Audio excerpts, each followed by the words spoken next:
What's that?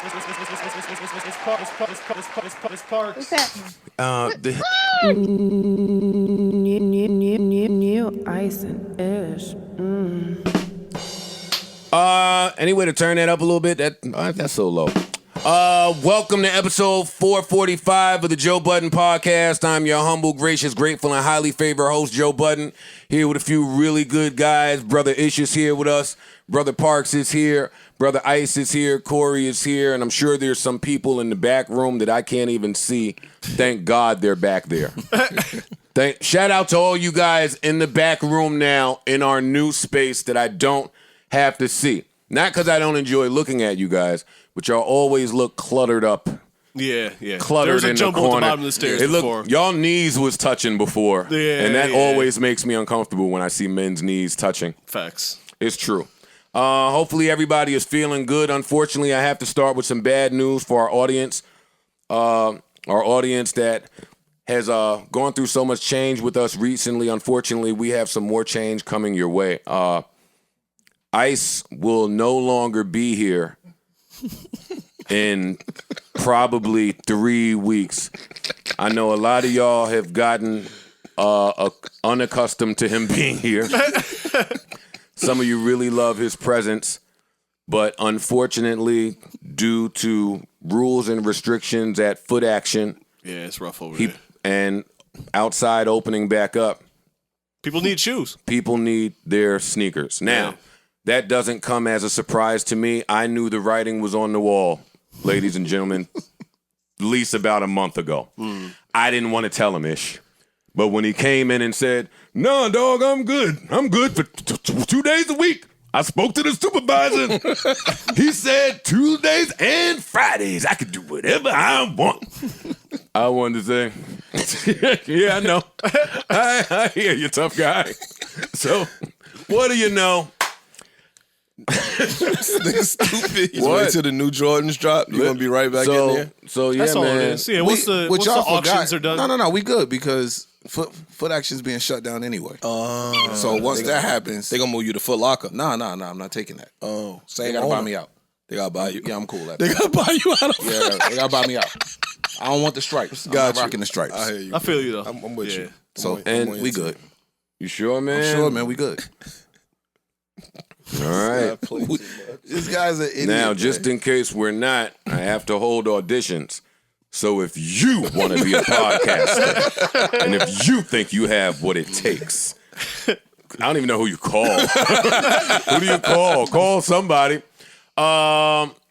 And I imagine that that's what a lot of people are going through, though.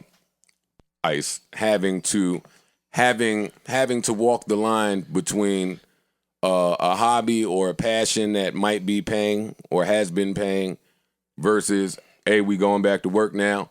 Now we back at work. Yeah, I was saying earlier, if I'm an employee somewhere and I've been off for the last year and I've made 6 figures in crypto, I don't know if I'm just going to work for somebody to tell me when I can go to lunch again. yeah. I'm sorry. I'm hungry now. and I'm gonna eat now. And you just got here. I know. And I was late. And I was late. I'll pay you back for that hour. Don't worry about it. And I'm gonna eat it now in front of you. And might eat again. And don't let it be a little closed door. And I'm gonna use a little shirt as a napkin. Get this ketchup off my fucking where I'm is. But that's what I imagine is happening out there. So Yeah. I'm just gonna appreciate you for as long as we have you. Life is a series of moments. Bro, we good. And Joe. moments. We good. You could be a moment. Not a moment, man. How's everybody doing, man? Ice is in the union gangs, man. He's good. Yeah, we got a union. I know he told me that the roadsters was so tough. What did he told me? He told me It was the roasters. Yo, just 2 weeks ago he was what are popping the big shit about his roasters? union. No. We the biggest Foot Action union there is. The hamsters. they know not to fuck with the hamsters. Any problem in my job, I call a head hamster up. He fix it. I was like, damn, why the rappers just can't be the hamsters? And sure enough, next week he fired. Hey, not only is he This nigga's fired, so stupid. ain't a hamster in New Jersey, New York, the whole tri-state area. We ain't seen a hamster. Yeah. Yo, He's got a point. All the hamsters is gone. where the fuck did you pull hamsters I have from? no yo? idea. The roadsters, the fucking drag racers. I don't know what the fuck this little team's man, name. What's the name of your union? The Ishters. Builders. Won't do that. All right, chill. Don't say that because his people might unionize. him. No, exactly. We don't want that. Nigga, I'm the boss. I don't want no union. Like my people did. So stupid. Parks, what you gonna do if in 10 years now you got a whole mixing crew, the mixologist? That's already a crew. Think of a name for y'all. The premier mixers. And what? What happens? And now they want to unionize? And all your mixers want to unionize. I support it. No, they You say that unionizing now. against you. Yeah, That's you cool. say that now, man. Yeah, that's cool. Oh, he look angry already. Yo. Yo, he looked mad just at the idea of that. I mean, that's part of the reason why I never had employees, though. Why? To avoid Because you don't that. want I'm them. fucking terrified. Why? Because No, I'm terrified too now. No, honestly. Stupid, You know, well, you know I'm terrified. Why though? Why? He can answer. Because. I can't even answer. I can't even answer on air. That's why you terrified. That's how shook you are. No, I would love that. I talk for a living and can't talk. Yeah. No, wow, seriously. Y'all won't silence me. Yeah, yes, they will. No, they won't. They've done it. I've been silent for a decade. They swear I'm so unfiltered. Yeah. Yeah, go ahead. That's an interesting conversation y'all bumped into, and then we'll get into the fight. well, it's scary. You know, we deal with a lot of confidential data. I don't know if I can trust anybody. Oh, that's true. Yeah, That's deep. and then let them unionize with the data that they have access to. That's a scary thing too. They use that as leverage. But And no, then you it's- got all types of contracts and shit that would prevent them All from. types of people that'll break the Prove contract. it. What if they took the data to LeBron James? Yeah, LeBron don't care about your contract, bro. How much this costs? All right. No, now LeBron's an A&R, so now he got all his mixes, All the stamps. his Parks mixes. Stupid, yo. He got the songs. Oh, nobody would talk. All right, let's keep it going. Floyd Mayweather. Now, how y'all doing? At least tell us that. No, I'm good. I'm straight. great, man. I had a nice weekend. It was hot as shit. My girl was on a girl's trip. Oh, lucky. Congratulations. Lucky. Yeah. Oh, round of Yeah, applause. clap for that. A king. You said she was A on king. Yes. Her best friend lives in Miami, so she went and hung out down there. Oh, yeah. Down where? Congratulations. Did you even care where her best friend lived? She could have been in Hong Kong. Yeah. Go. Yeah, I Go. have a best friend on Jupiter. Bye. You should go see her. Be safe. Be safe. You need some money. Be safe. Yes, go, please. That was nice, congratulations. man. Chilled in man. the backyard the whole time. You know, nothing changed really, but Yeah, I'm sure. yeah. You was in the backyard by yourself. Yes. Oh, Peace Some and of the quiet, homies, too. bro. what you? Yeah. And if you got a great girl, you might luck up and she get caught up on the trip with her girl, so she don't call you or y'all Yes. ain't speak a whole bunch. You don't even hear so from then, her. So then when she call, she got a little bit of guilt, like, oh baby, I'm so sorry. Now you get to act like you wasn't having the time of your life. Oh no, baby, that's okay. No, that's fine. I'm sure you're just having a blast with your girl. Go Nah, ahead. I was on FaceTime duty the entire time, so. Oh. Why do people FaceTime from the club? She FaceTimed you from the club? Correct. But her whole friend circle seems to do that, and I just never really understand the concept because, like, we can't talk. It's too loud. I'm just. But we can see, I'm just though. showing you I'm not a little. You don't get the concept? We can see. Fair enough. And she can see. Yeah. Bow Wow was on FaceTime in Starlets last night with some nigga. I'm standing back behind, nigga all staring at me. I said, man, let me go home. Wait, the dude you on Bow Wow's stupid, phone yo. was looking at you the whole time, you said? Stupid, man. Yo, let me tell you why I don't go outside. I don't go outside, and I have no business outside. And then we're going to start this podcast. My third time in Starlets. I'm going to my same little corner to grab a chair and just sit in the corner And get your food. and do nothing. But apparently, the chairs are big business in the strip club now. Yeah. Them chairs, valuable. Them chairs is going for $1,000 a pop. God Hey, you can't just come sit down. Damn. Nigga, That's cost you light work money for to you. sit down. Nigga said That's pumping light up was work a for you. long Not time ago. not now that I'm bankrupt. And I love all the think pieces about me being bankrupt. Continue to write them, spread them, send them to TMZ, TSR, Teen Shade Room. Send them everywhere. Teen Shade There's Room. a Teen Shade Room that they keep putting on my Explore page with these fucking muscle bound niggas for some reason. Every shredded. All right. Where was I at? Oh, so the chairs is big business. I go grab a chair. I got my mask on. Now I got to have the uncomfortable conversation. They like, yo, Duke. They talking to me like I ain't Joe Budden because they don't know. Yo, Duke, fuck off the chair. You can't grab a chair. You got to buy a bottle. How many bottles? I pull the mask down. They play the game. Still don't know who the fuck you is. Get the fuck out of here. Somebody just lost their job over chairs. You can't get no fucking chair. Wait, right? they got new bouncers? They used to be. I was just about to say, yeah. Some used to be a Beatles. some of them are new. Gotcha. And even the ones that are not, we fired somebody over a chair. We need authorization on the chairs. Got it. They're expensive chairs. Sure. I go out to the front to look for my guy, Marty Marr, to tell him, hey, man, come tell this fucking fuckity fuck in the back. Of course, not in those words. Hey, come tell dude I need a chair, right? Of course, when I go outside to find Marty Marr, who's there? You guessed it, Bow Wow. Bow Wow coming in with an entourage. I say, I'm by myself. Oh, shit. I say to Marty, yo, man, just tell dude to give me a chair. Say it over the walkie-talkie or something. Last thing I want to do is walk in here with Bow Wow and his entourage. Because they're going to buy all the chairs, first of all. Hey, so sure enough, Marty didn't do that at all. Marty didn't do that at all. So we walk. I walked right in with Bow Wow and the entourage. Now I look like I'm in Bow Wow's entourage. And you are. Yeah, I was going to say you was. I am until I power walk. Oh, you got a little distance? you put a little gap between you. Yo, you stupid. Hey, I power walk with the best of them.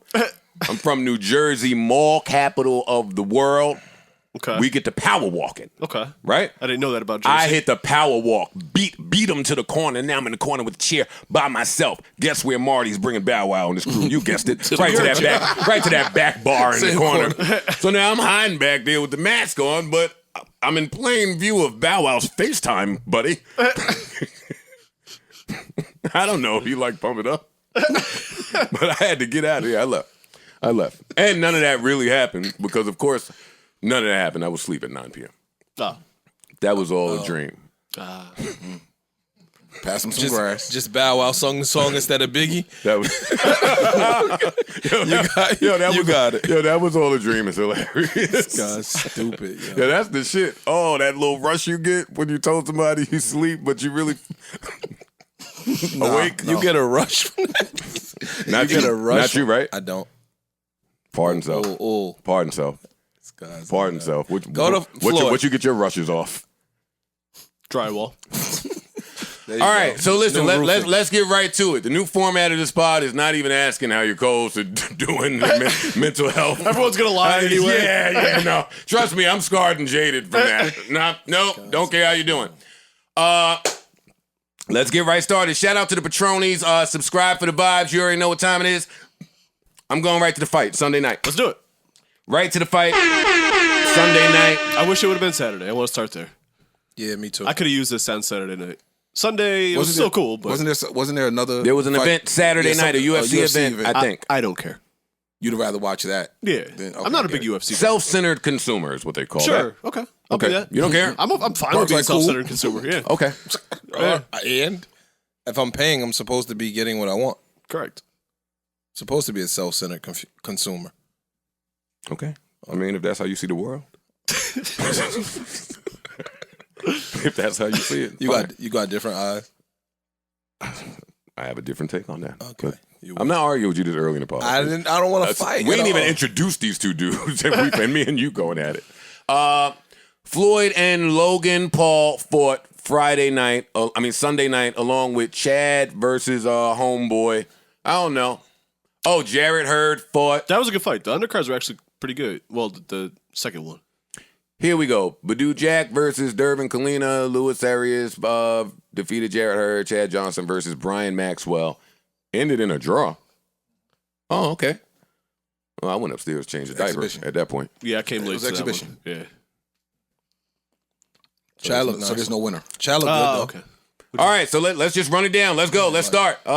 Chad Johnson I missed that one. He So didn't look you guys bad. fill He me didn't in. look bad. I was actually kind of shocked. I only saw the viral clip of him getting knocked down, but Yeah, he got right back up. So Yeah. Nah, he looked actually like a boxer. yeah, Yeah. Footwork was all right. Stance was all right. Could have held that left hand a little higher. I mean, Chad is how old? 44? 43? Yeah, somewhere in the 40s probably. Yeah, athlete though. He's an athlete. I thought he looked all right too, Nah, he even with did. the knockdown. That didn't, Yeah, he if you're in looked a all right. fight, you're gonna maybe fall. Yeah. That's fine. He got right back up. Clearly had a lot of respect for the gentleman he was fighting. I guess they know each other. Oh, okay. I just like the Or fact they might that just he say He's did it. 43. 43 years old. Listen, this was a 4-round fight. If you're 44 years old That's a long time to and fight. you can go What? for 4 rounds, I think these were 4-minute rounds, 3-minute rounds. 3 minutes, but still. That's still I a don't lot. care. That's a lot. 12 minutes of fighting is a long It's a time. lot, bro. That is a really long Especially time. if you've never done it. You Right. know what I'm saying? Like, this ain't your thing. That's why I say I respect him for following For the the team attempt. and get, Fam, Yeah. to get in shape Just to to, get it- box is a different level of Fitness. Fitness, yeah. It is. like seriously. Fighting is a different kind Yeah, of that shit- exhaustion because you get the adrenaline pump too. that- Bro, grown men be fighting at a 150 weight class. That's not like that's how lean your body be. Right. Chad that body looked good. Like you said, he's an athlete, so he looked like he could have won a couple more rounds. In every speech I heard him give after, he just talked about pursuing your dreams no matter what challenges exist, what I no like. matter what That's people real. may That's say. dope. That was the theme of the night, I think, kind of. We can get to it. Sure. We can get to that. But had all his homies there. Everybody from And support. Everybody was there supporting him. yeah, Brandon Marshall, the whole All of squad, them, yeah. whole That was podcast dope. squad was there. Almost brought a tear to my eye. It was just really inspirational dope. watching him do that. We would come watch you fight. No, I'm not gonna fight. Oh. We would come watch Ice fight. And I'm the not, last, I's not fighting. last fight I was in around some people that I know. I was like, well, why are they watching? Help. Don't you see me fighting? Nah, I thought everybody was fighting. Any day these dudes want to come out of there. Yo, I thought everybody was I fighting. can't. Yeah, when they decided to come out the hookah spot. Oh, I thought it was something different. No, they was inside still. I had to dance around a little bit. Around 5 niggas. Niggas could have duffed your face off. They was trying to, but Steinway's big. Had some room to go. My back wasn't about to be to a wall. Anyway, listen, man. It's super big. You gotta know your surroundings. Shout out to Chad Johnson. Shout out to Brian Maxwell. The next fight, I was talking a whole bunch of shit because I followed Jared Hurd on Instagram and I partied with him at the strip club in DC. That's my man, friend of the show. Shout out to him. That was a really good fight. I was surprised to see Jared Hurd on this card Why? because he's a fighter. I don't understand. Did the undercard? I think Just- the undercards counted though. 2 of them. Yeah, Two of the two fights. of them. Yeah, The Chad Johnson they weren't fight all exhibitions. was an exhibition, and the Floyd fight was an exhibition. The other two were actual fights. Now you're just telling me about the boxing Nevada rules and Yeah. this whole shit was The exhibition to me. commission. This whole shit was exhibition. Listen, let's get right to it. Floyd and Logan Jake, one of them, Logan Paul. Logan Paul. Floyd and Logan Paul. Now, Ice was doing a lot of colonizer worshiping. No, man. I just said. And at then the Ish got end in the of car fight- and was doing a lot of white worshiping. Me? Yeah, you said his body looked amazing, Logan Paul. You said, white wow. worship? Yes. You liked his chest? Yeah. Come on, y'all about to spin it. All right, why? You sitting right here. Say what you said. Corey said that, yo, my man. Say is what you too- said. I'm about to. I Tell gotta me give, what. I gotta give the context. audience don't Excuse know you. Corey. He ain't got a mic. We ain't thinking nothing about Corey. No, they know Corey. Anyway, Corey was like, yo, I've been trying to lose weight. So Corey's like, yo, imagine nigga Jake Paul was 200 pounds. And I was like, and that nigga's body looked amazing at 200 pounds. That's not That was a worshiping. real long way of saying that you like the kid's body No, I wanted to put it in context because you said I was worshiping the colonizers. or a colonizer's body. I was complimenting your man's physique. It doesn't matter. Fuck out of here. It doesn't matter. Listen, what did you think of the fight? What did y'all think of the fight? Everything. Give me all thoughts. The fight. I actually liked it. Come on, stop grabbing me. Pop. Yo, I think Floyd could have knocked him out in a couple more rounds. I think he knocked him out mad. I think he think knocked him out Floyd like the knocked first him round. out. I think Floyd did underestimate that this motherfucker weighs 200 pounds and he's way taller than me. Yeah. So that leaning after a while definitely took its toll. But Floyd was beating him up to the body, yo. I never seen him. There was mad times where Floyd could have been catching him when they were wrapped up and just didn't. Clearly, Floyd wanted to extend this fight. Yeah, and that's what I was saying. Yeah. And Logan Paul said that in his interview at the end. He's like, did I last 8 rounds with him, or did he let me last 8 rounds He let with him. him? He let And him. that's what it looked like. It looks like he let him. Let's start with, how did Logan Paul get this fight? How did Logan Paul end up in the ring with arguably the greatest boxer of all time? Arguably. Almost inarguably.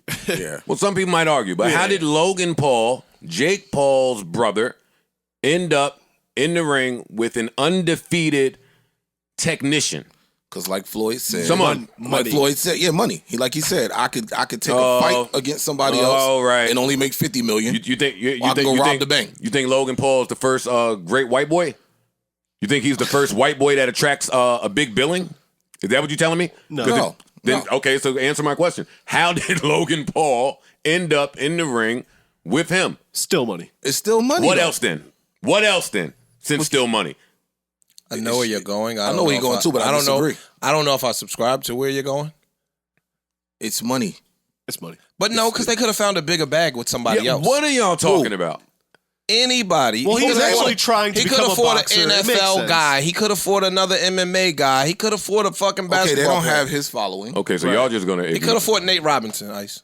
They don't have Nate Robinson. Don't have this guy's following. his following was worth. That's what was his, the draw. his following was worth That's 10% part of the draw. of the pay-per-view stream. No, that's so what he don't got paid. following me to death. But that's what he's using. Don't following me to death. It was worth 10% of pay-per-view Who's his following? streams. He had a good He does following. have a He's got a following. You know what I'm massive saying? He had a following. following prior to his brother fighting Nate. Yeah, they have. Yes. They're YouTubers. They have like a big They have a following big on YouTube. YouTube following. And they were on Disney TV at one point. Disney didn't know Channel. Baby Shark has a big YouTube following too.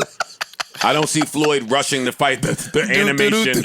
I don't. Yeah, Are we he's just gonna ignore the elephant in the room? We could have discourse Again, about I this. don't know if it. You're saying that it predicated I'm saying on that a him popular being Caucasian. YouTuber fought a man who has boxing in his blood and his lineage, and had to train and do all types of shit to get to where he is, to be 50-0. He's Okay. retired. He made whatever money he made, and now in an exhibition there was $1 to be made from fighting A YouTuber.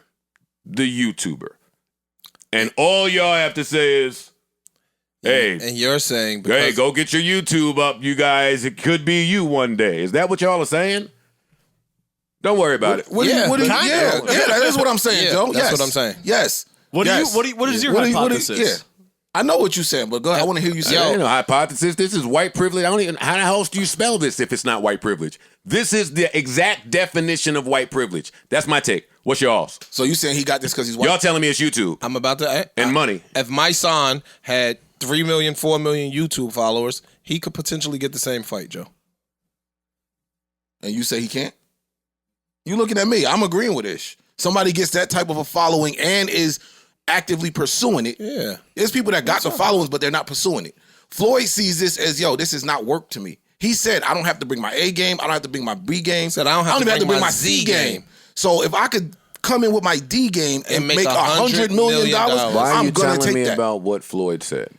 I'm asking why Logan Paul is in the ring with such an accomplished man, and y'all answered it. Y'all said it's only YouTube. Got it. No, I said it's money. I- I said it's money. I didn't say it's only y'all- YouTube. Y'all I said it's money. It's only money. Correct. I think it has something to do with some other things in play. That might have been more market, something easier to market. And I'm only throwing this out there because it was at the tip of my brain watching the fight. Like I'm here to have fun on this conversation. I Yeah. loved everything about this. I'm not trying to serious this out. But if you want me to tell you that did not cross my mind watching this fight, It crossed my mind. then Sure. I would be a liar. That crossed your mind? I would be a liar. Why?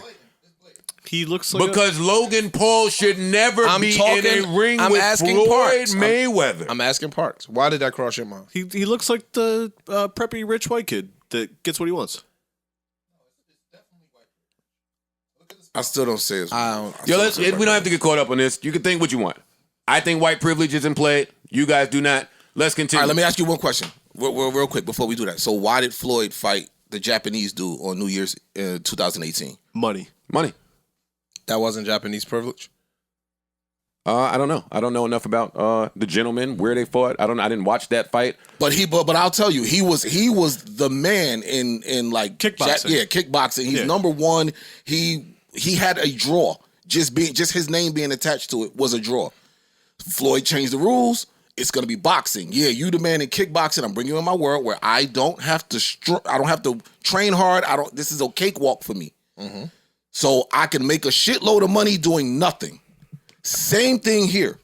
You have a huge following. You are the man in your world. Just that It's a fast, you little said different. something that's not the same. No, it's a little different. You just told me the Japanese dude was a the man black in belt. The kickboxing. man That's true. had mad fights, was Very a big professional. He was the man over there. Very That's what big you just told In me. kickboxing, not in boxing, Joe. It's I'm a difference. talking about in boxing, bro. Ice, you saying your opinion. It's a difference. Conor Ice. McGregor Was the man in man MMA. in in something. UFC. Yeah. Yeah. In Yes, UFC. yes. I applaud Floyd for working himself to a point to have all the leverage to be in a place to change the rules. Like LeBron. I applaud that. Hold on, let me finish. So Conor McGregor, hey, take it. Was I a fan of that? No, it was a money grab. That wasn't a money grab though. That was actually a ranked fight. That's what I'm trying to tell Money you. grab, Ice. Ice, I mean, he's not doing Ice, nothing not for Ice. money, of course. We know don't, that. we don't know have that to money argue grab. every tiny point here. No, that was a money grab. It was a money grab. Everything Floyd does is a money grab. This is what Joe And said. that's Hold my on. point. Wait. No, this is what Joe's saying. Joe's saying, yo, you went and got a Japanese dude that's the man in kickboxing, right? He might not be the man in boxing. He's the man in kickboxing, which means he's a trained martial artist. You go and get Conor McGregor. He's a trained martial artist. So there is some potential. You don't hear the white privilege in this? Now say what Logan Paul is. Logan Paul so we is can have a some white fun here. YouTuber is what he said. Yeah, come on. He's We not don't have he's to not ignore an very athlete. simple he's facts. Not he's not a martial Look, artist. his brother's there with all the theatrics on the side. This is That's the what exact. sold it. He's selling it. That's what they want. The Ice, brother they're doing all I'm of this. not- I don't think it's white privilege. That's all I'm saying. I don't think it's white privilege. I think if it was a two black what dudes is that the- was able to put themselves in the same predicament, he'd have took that fight. Ice, that's the definition of white privilege. You just said it was two black dudes in that same spot. Black dudes don't get to that same spot. That's what I'm arguing. I disagree. Yeah. Okay, let's move on. Whoa. No. Live with your opinions. No, I'm about to I'm cool with my opinion. I'm about to Live give with you your one. opinions and go ahead. Wait, I'm about to give you one. Because y'all not going to change my mind. No. This is white privilege. You have And shout out to our white audience. you have a following. Joseph Budden has a following. And if they marketed you and Floyd Mayweather to fight each other, y'all get the same turnout, if not bigger. And you're not white. And Floyd would take that. I'm ready to. Y'all can live with those asinine opinions and examples that you guys are giving out. When you listen back to this tomorrow, tell me if you agree with yourself. I'll listen. Good, awesome. Now on to this. I love where Floyd is. I loved everything about this. Me too. I love it. I didn't really. I would have liked to see him show that he's a professional boxer a little bit more. Why? How? How else do we do it? I'm 50-0, and I've The only thing he I've could have done did was everything knock in him out. boxing. He was never really the knockout guy, so Him- I wouldn't I expect know. that. Him finishing the fight was white privilege.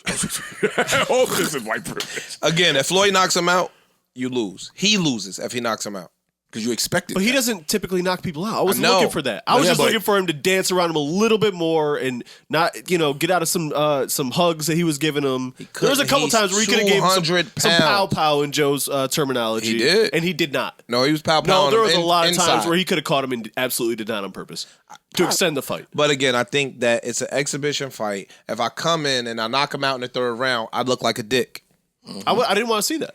Not in the third round. think And I didn't that- want to see a knockout. I think that there was.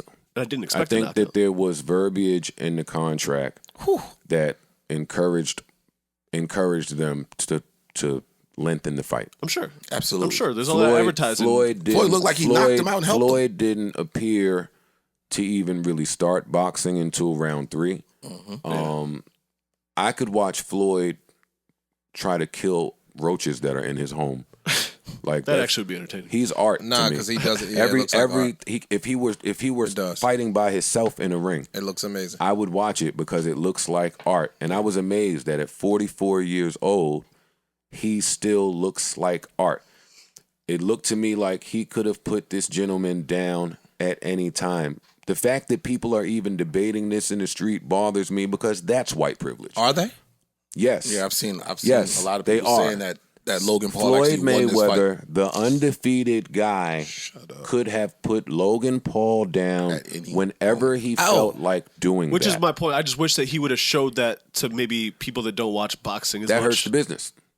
That hurts the business. And it hurts his brand. It hurts him. It hurts his brand. If And he I wasn't goes looking in for there him to kill him. I just would have liked to see him to knock out But the then it- 200 something pounds. you are not. We are 6-something not in this together. We're If- not in the if same I league. get more money per rounds that this goes, I'm not running the risk of you not being able to continue the fight. But you could play with him without potentially knocking him out. But that's what he He did. played with him, the and it whole looked fight. like he almost knocked him It out. looked like and he held knocked him out and up held with him his up. elbow. They having that debate out there now. I won't do that here.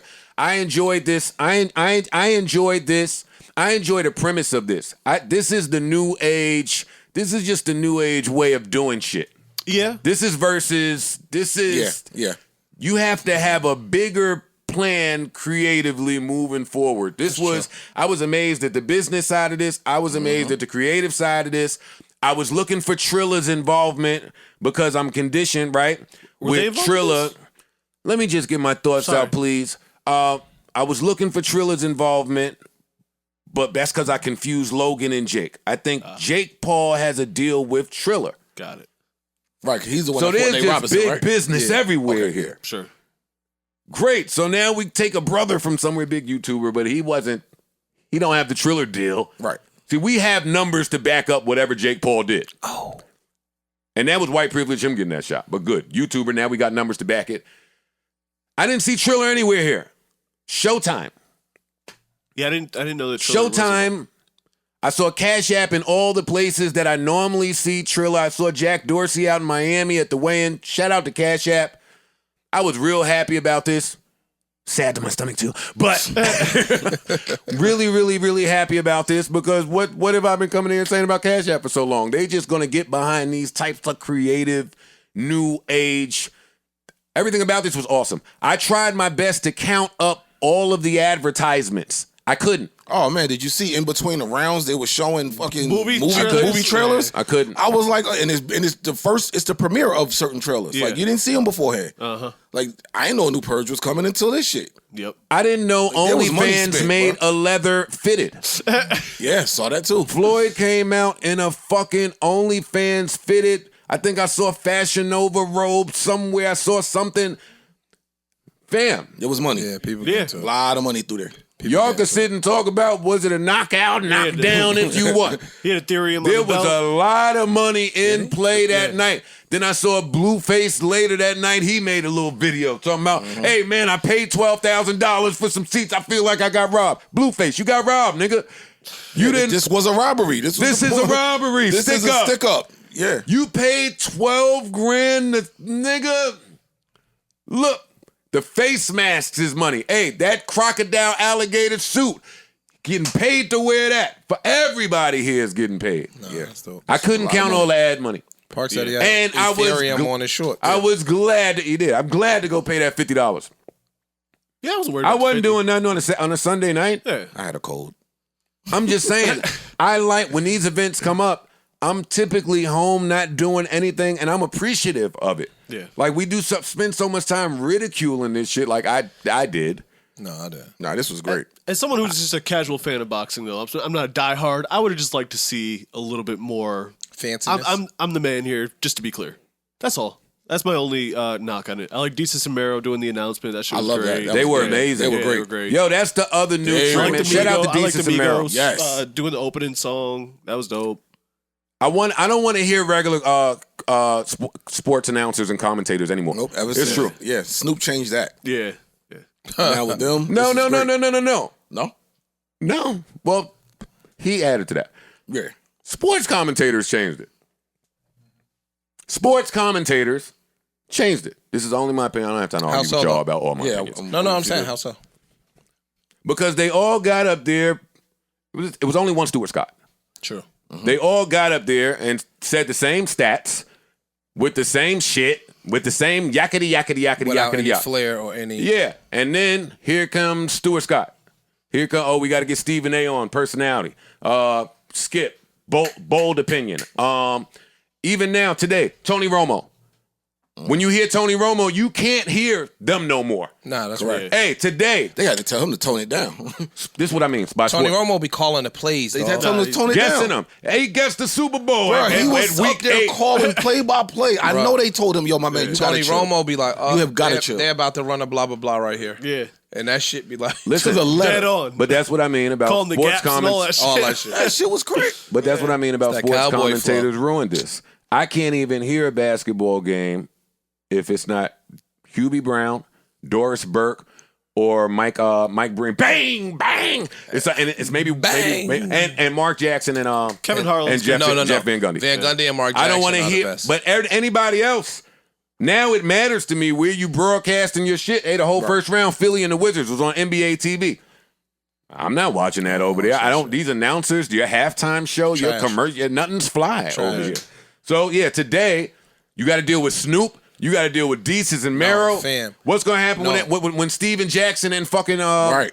That'd be and fine. Matt Barnes start commentating? Yeah. Like yeah. It's over. It's over. Like, I'm gonna keep it a buck with you. Charles Barkley, Shaq, and Kenny Smith. After the games are off, bro, you'll stay up another hour just Oh, to yeah. hear them.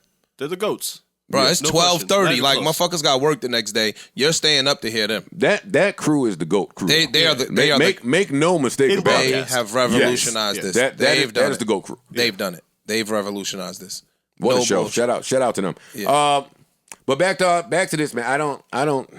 Shout out to Cash App. Shout out to everybody that played a part in this Moneybag, yo. money bag. Yo, Putting it what the together. fuck was up with Logan Paul's song choice coming in? You just don't know knew he what was that about to lose. White people will play some folk choir country song. To get hyped for a fight. Yeah, like wasn't nobody hyped but his trainer. His trainer was mouthing the Did he words have a- behind did it. he have a Pokemon card around his Yeah, neck? he did. Yes. Is that what that was? Iced out Pokemon. Okay. He might have got paid. He might have got paid to rock that. from Pokemon. I wouldn't be surprised. They had people in the building. Listen, Yeah, they knew what this was. sporting events are back. People are outside. We say that every week, but it feels good to see it. Yeah. Nah, that's real. It does feel good to see it. At first, I didn't think there was because in the opening fights there was no people in the crowd, but it was raining too. So I guess No, we're coming for this. yeah. Oh, Then- yeah. Then it was a full ass stadium. I was like, oh okay. Shit, like 5 of the barbers from my barbershop. I'm on Instagram. All you niggas is in Miami at the fight. Everybody. What the fuck is y'all the whole doing? the whole Nook was in The whole, Miami. yo, that Nook. shit was crazy. It was in Miami. That's real. But it was an entertaining way to spend Sunday. I will give it that. No, it was good. Do y'all like the trend of people who aren't fighters fighting? Do you want to see it continue? If they're gonna take it serious, like it looks like Chad really got with some professional boxing train. Like I watched his feet. The whole fight, I watched how he held his hands. I watched his stances. It looked like he really took the shit seriously. So that's cool. Well, one thing about Chad, he plays soccer every morning. Like still. So his Even- feet- Yeah, his feet game is No, even as a receiver, they said, yo, he'll tell you his route and still bust your ass. So his footwork was just impeccable. Like they sent Antonio Brown to work with him on just footwork. Yep. Can y'all answer the question I asked and stop talking I about did. that topic? I said if they're gonna take it seriously and really put an effort into it, yeah, I wouldn't So you mind. do it. want to see? Yeah, I wouldn't mind it. I'm okay with it. I'm okay as with long it, as it's it's entertaining. Yeah. As long as it's entertaining. Soldier Boy, you did not start celebrity boxing matchups like you're saying on the internet. Wow, you're gonna discredit Soldier Boy like this? I watched the Sticky Fingers fight. Oh, I watched that one. That was a so Me too. I am going to tell Soldier Boy that he didn't start that one. He can have all the rest of the stuff, Ah, okay. but Sticky did that. Hopefully, so we don't have to go through that. That's what's going to learn, y'all. Listen, where's all the tough guys? Why they not boxing? well, they boxing. It's just they not taking Nah, them we fights. getting Nate You know what I'm saying? Robinson. We getting Chad. We getting. I'm not to diss these people, of course. No, I'm no. just saying the people that run around championing tough, yeah. championing that fight shit. Where you at? Well, you see, Royce was talking about getting the. I don't want to see Royce fight. I would call him and talk him out of that immediately. he's knocking somebody. Depending the fuck on out. what the bag is. That's what I'm saying. I wouldn't mind seeing that though. That is where the money is. Yo, this fool said, If I thought I had 4 rounds, I mean, I'm gonna take one. I would take one. you got 4 rounds in you, nigga. No, No, he don't. No, No, not today. No. You don't have a round and a half. I got don't have a a round. round. I have a No, round and a half. Joe. That No, you shit don't. You different. smoke bro. too much. Yeah. You don't got Smoke in around the fight, nigga. Stop smoking during my last With the fight. glove? You on the side? You sitting on the stool in the corner? Yo, smoking with the boxing glove is nuts. Yo, the YBN dudes are talking With about the fighting. glove. YBN Almighty J is talking about fighting YBN Namir again. That's it. I'm not super familiar with these gentlemen, so I'm God not. bless. I'm sitting here with the I'm straight with face. it though. I Yeah. like this over niggas shooting each other. Facts. So yeah, fight. Yeah. And if you can make a bag, settle your difference, why not? Word. Know what the problem was? The Namir, that's my nigga right there. Well, him. They both kind of cool, actually. They both cool dudes. I just think they should team up and jump Corday. He the one with the girlfriend that made $55 million. What are y'all two fighting about? Y'all supposed to join forces. Anyway, moving right along. Listen, I don't know if we talked about Mark Eaton's passing, but rest in peace, Mark Eaton.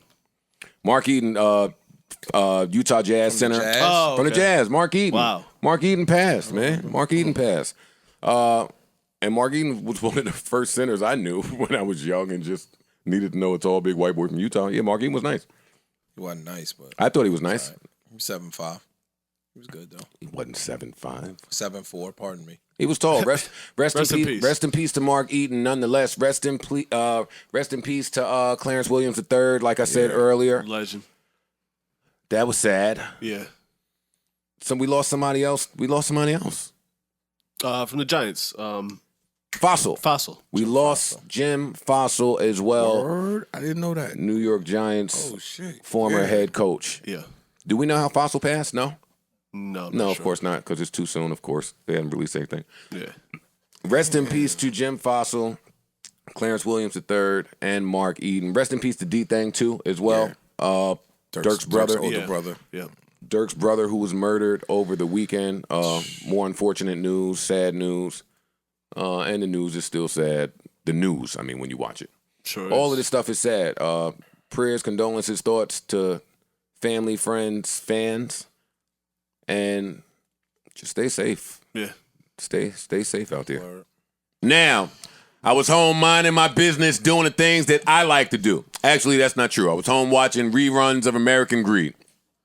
Okay. American Greed is such a great show. It is. That show needs to win a fucking award. Yeah. It does. It's great. Yeah, it is. Anyway, not anyway. One episode of American Greed, they busted. The girl was trying to get her boyfriend killed because she was trying to get the insurance money. She couldn't get it. The law in the house. She had to kill him, right? She found a hitman to kill him. She got with the hitman, gave him some pussy, told him the plan. He felt bad for dude. No. He felt bad for dude. He told him? Called him up. You lying. Called the police, put them all on, and then the cops went through with the planning of the murder. So they made it look like a murder scene. They put yellow tape around the house, called her up, said, yo, rush home immediately from work. Oh, shit. Yo, your husband has been killed. And she started crying and going crazy. American Greed is great. Wait. You lying. Oh, man, they brought her in for interrogation. He was in the other room. They had the killer in there. Wow. They had undercover cops. Yo. Undercover killers. It was great. It was great. See, Joe, you gotta. This is the shit you gotta hit us and say, yo, watch this. I would love to see American Greed? Yo. that. Time Damn, I out. would love to. That's amazing. So she was in there giving her statement, and homeboy just walked out. Oh, yeah. Thought you had me, huh? Like he was Orange Juice Jones? Well, apparently the dude that she sent to that she hired to do the hit, he sent her to an undercover cop to be like a bigger killer. So they had footage of all the meetings, phone calls, everything. the meetings, everything. So when they was interrogating her, they brought in the cop who was a killer. They brought in the other dude who she fucked. And the husband was walking out. The husband that's supposed to be dead. And she said, Mike, come help, please. Come here. No, thank you. Wait, so then she went to jail. And long story less long, we'll move on. She went to jail and called him From jail. for help.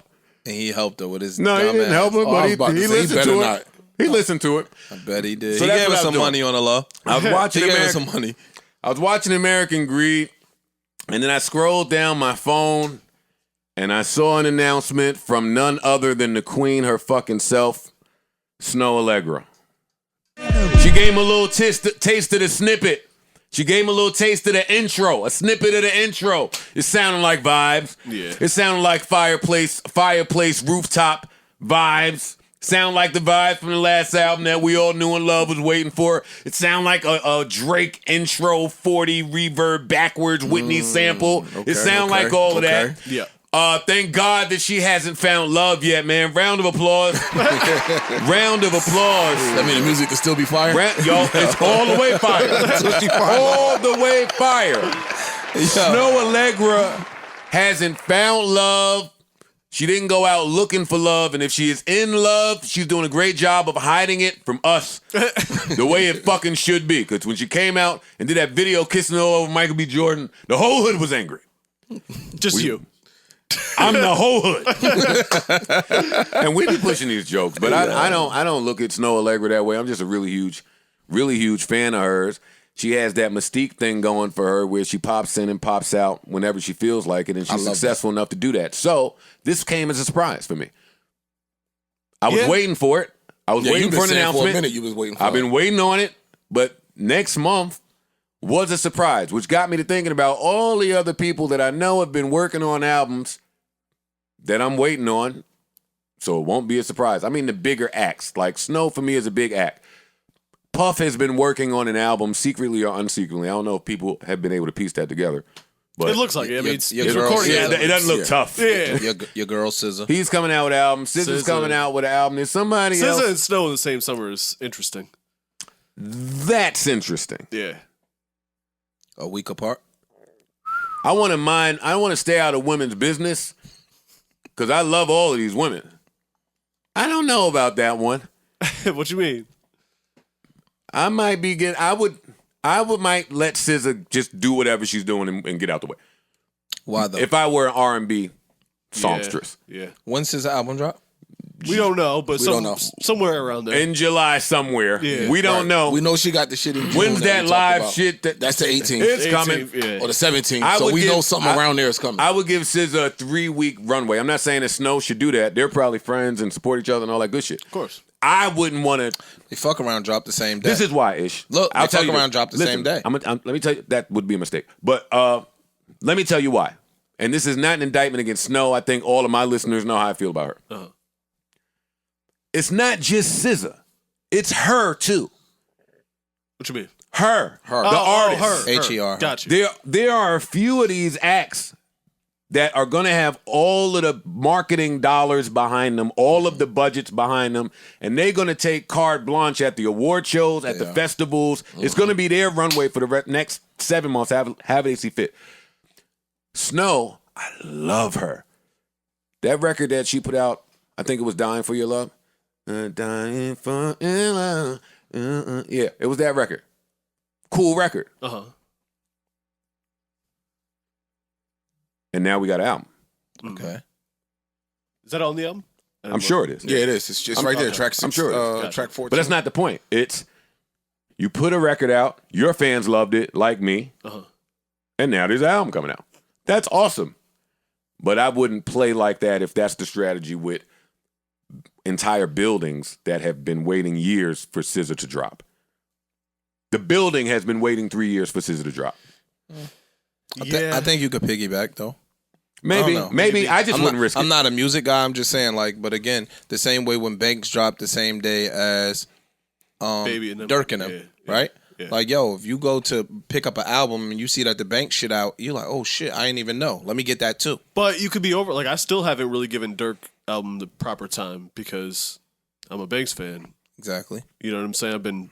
I mean, music is your business. But before a joker like me, But if SZA and Snoh drop the same day or even a week apart, I'm gonna be like conflicted. And I don't like that example because Banks is 20 years in and he's now an independent artist. He's done everything he needed to do. This is Snow's second album. Yeah. so why you can't buy both? You can, Ish, but we come in here twice a week and talk about how expensive going outside is. Now you want the consumer to just have $30 ready. Or the They're not buying music, Joe. They're streaming that. They're not buying. Like, you figure the bigger artists like the SZA, it's going to be mostly streams. yeah, both of them will be mostly streams. I think a lot of people buy Snoh, though. I think those smaller artists get purchased. That may be true.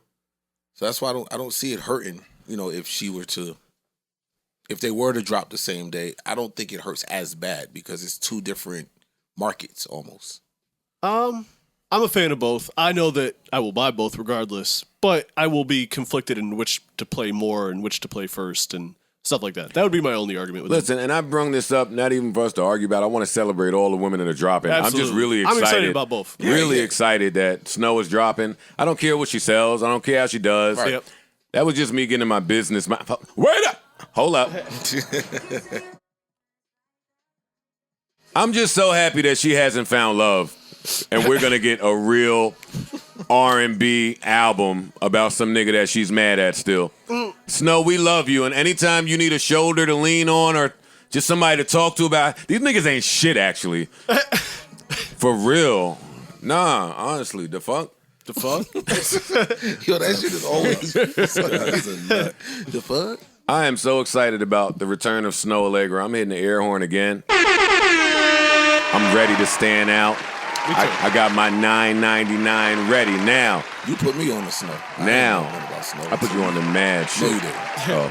No, you didn't. Now there's the return of somebody else, huh? They trying to fight the feeling out there, huh? Who's coming? Miss Snoh, Big Snoh, Big Megan.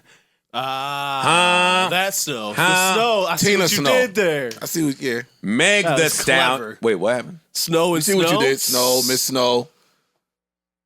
Oh, I didn't even know I did that. Oh, you that ill. Accidental. Don't ask me. Don't even ask me how it happened. The return of Megan the Stallion. Round of applause. That was a short break.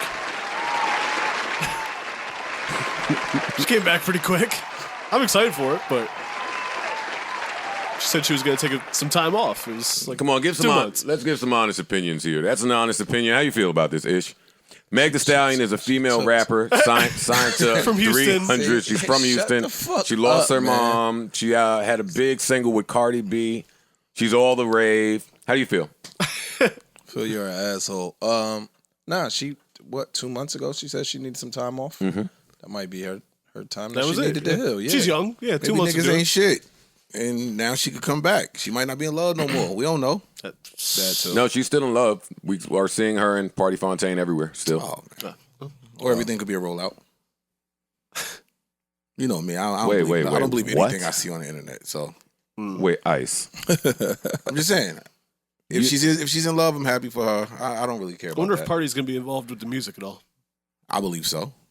I believe That's was a nice set of ears and pen to have on your side. now you get that's me saying everything's a rollout. I don't understand what Ice is saying. Me either. Can you explain? Would you like me to explain I knew what that I'm saying drum by roll. that? Can you expound? Okay, sure. What do you mean then? Okay, a lot of people attributed Party to Cardi's success. Her and because of Party Pin, have correct? been all over. In Yes, private they have. jets. Yes, they have. So I get with the hottest pin for a female artist, right? I'm all over him. So everybody know, anticipating, you know what he can do. So if this is now my pin, you're anticipating what's getting ready to come from that. But where's the rollout piece? That is the rollout. That right there, just showing you. Just you seeing it. That's the rollout. Instagram has been the rollout for a lot of people. Okay. If I don't have any music, Ice, to it put sound out- like you naming smart business. I'm not saying nothing wrong with it. The hottest female ghost, the hottest ghostwriter for women in rap. Correct. You get with him. There's nothing. I'm not complaining about it. I just said everything could be a rollout. It is smart business. Yes. Listen, how do you feel about Miss Snoh being back? I don't care. Now the thing is, when she announced her break, That's not my demographic. I'm not her demographic, I should say. I don't care. okay, well, when Foot Action fires you, you have to care. Today you don't care. But when you ain't stocking them Air Maxes on top of one another, you don't give a fuck about that. Listen to this. 2 months ago, whenever she announced the break, she announced it in a way that, and this is where I subscribe to you guys' thinking, she announced it in a way that was artwork. Yeah. She had artwork for the... It was artwork. For the vacay. For the vacation. Which said, okay, cool. And now the artwork on the return and the video is from the artwork It's a from the continuation, yeah. vacation, which meant that It was planned. there was some thought put into this, but I don't care. I'm staying out of women's business. How do we feel? Everybody's coming back. The return of everybody. Yeah. See, they saying the return of Snoh, the return of Snow. Yeah, Snow and Miss Snow. Team but Snow. it's the return of everybody. Shit is open now, Shit is and open. niggas got money to get. We got to put shit out. Yes. We got to Yes. get back to work. And I need Yes. a goddamn soundtrack to this summer, so I'm here for it. Meg, I'm here Meg for is your it. soundtrack to No, your summer? but it would probably be my Sound- fiance's soundtrack to her summer. So I will vicariously get to enjoy the benefits. Let's see what you did there. Yeah, Let's see man. what you did. Okay. Congratulations to Meg. Congratulations to Snoh Aalegra. Yeah. Someone else was coming this week too, I that thought, Snow right? project. Didn't you say someone else was dropping? Oh, Migos, right? Migos is dropping. Migos. Friday. Ain't nothing but a little bit of straightening. That's it. Ain't nothing but a little bit of straightening. Now, does that line mean the same thing no matter who says it? That's my question. Y'all know I have all the respect in the think it world for does. Quavius, Sure. for Takeoff. I thought them niggas looked swagged out at the fight. That was fly. I didn't like how the announcer started talking over their performance. like that either. I was like, yo, come on, man. I didn't like have some Get this shit respect. off. Have some respect for Yeah. Migos when they doing their fucking hit single with an album dropping. Right. But Lil Baby posted on his Insta story. Lil Baby, if you don't know, the hottest rapper in the world, posted on his Insta story. Ain't nothing but a little bit of straightening with some crying emojis. 1, 2, 7 of them, and the agony emoji that is just applicable anytime you want to use it. So, what does this mean? They're on the same label. He's promoting. It's a little bit of straightening. That's what it means. What? All right, so we ain't gonna say what nothing means. We don't know what it means. we don't. Ask We a don't know what question. anything. I mean, means. I don't.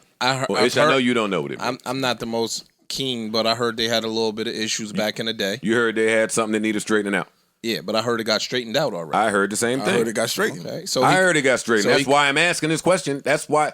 Thank you. So y'all So do he- know about some of the stuff Yeah. I'm talking So he about. could be Yes. throwing a hook, or he could not be. Is this support or nah? Is what I'm asking. I think it's support at this point. It's not support, bro. Like, But we don't know that. We don't know. I don't know that. So how would any of us know? with We the, can make educated guesses. we can I think it's guess support. I think it's support. You at think this it's point. support? Yes. with the emojis, I Sure. think with the it's- last emoji. Sure. Still, The last emoji says it might a not be little support. funny. that's it. But go ahead. Now, The cry faces are funny too. Also, people brought up that Migos were not present at P's birthday party. Now, Well, I didn't they're at the really fight. I didn't take that to be a that's big. No, that was a different day, Parks. I didn't take that to be a big deal. You can miss your man's party, but I guess in combination with this, Can you miss Do I that look- Can't party though? miss your man. You Not, can't not miss- a party like that. You can't miss that party. yes, you can. No, you Not can't. working that on your party. album. You have an album coming. I'm running around. And this is the nigga that's putting your album out. And they rich. Fuck you talking about? I can't go miss there for that the party. night. I don't We wanna could be hear on the that. first thing smoking the next morning. And you're recording here. If you wanted to go, That's my point. we don't know that they wanted to go. We don't know that. And that's Ice's point as well. But I cannot want to go to my man's party and not be beef. Is what I'm saying. No, you can't just- not go to the party of that magnitude. That wasn't Right. a normal party. That shit was a soiree with the white tiger, who's who was lions, tigers, and bears. You got to go show up to show face. If people don't see Joe Budden at the next Puff event, nobody's going to say they're beefing. I know. You not them. You don't got an album coming out on Friday. You not them. Under Puff. Yeah, what are you talking about? That is a big, just a optic. No, you're right. All I'm saying is Yeah. it don't have to mean that right. trouble is It does not have to on the mean horizon. that. It does That's all not. I'm saying. Because I don't know. No, we I don't don't. know either, None of us but know for sure. if You're we all- right. if You're we right. all- But what I'm we saying don't is know. P ain't said nothing. Coach K ain't said nothing. Nobody at that party said nothing. Lil Baby ain't said nothing outside of this. It really has been kept quiet. Even whatever was to allegedly happen with Justin LA and Migos, it's all been kept quiet. We don't know shit I about like shit. that. Yeah, me too. Bring that back. Word. I like it too, but then when I see statements like this and I have a podcast that I have to discuss it, it's like I have to mention it. But I don't know You can shit. mention it without. We don't have to know. They're not giving you enough to really delve into. If this was something, I can't even talk about it. Somebody should stop it if it's something. I gotta stop talking about hip hop through 40-year-old brain. Oh, you said that. No, it's not enough answers for you to even come up with a logical, rational explanation. It's not even enough information. It's 50-50. It could be yay, it could be nay. You don't know. I know, but what I'm saying is, if it's nay, then there's nothing to talk about. It's support. But if it's yay, oh, maybe I fucked it up. But if it's yay, there is something here. Somebody should investigate it, is all. Because they're two of the biggest acts in the world. Yeah. It won't be Now, I don't know. Maybe if I'm P, I mind my business. Because hey, y'all both signed to me.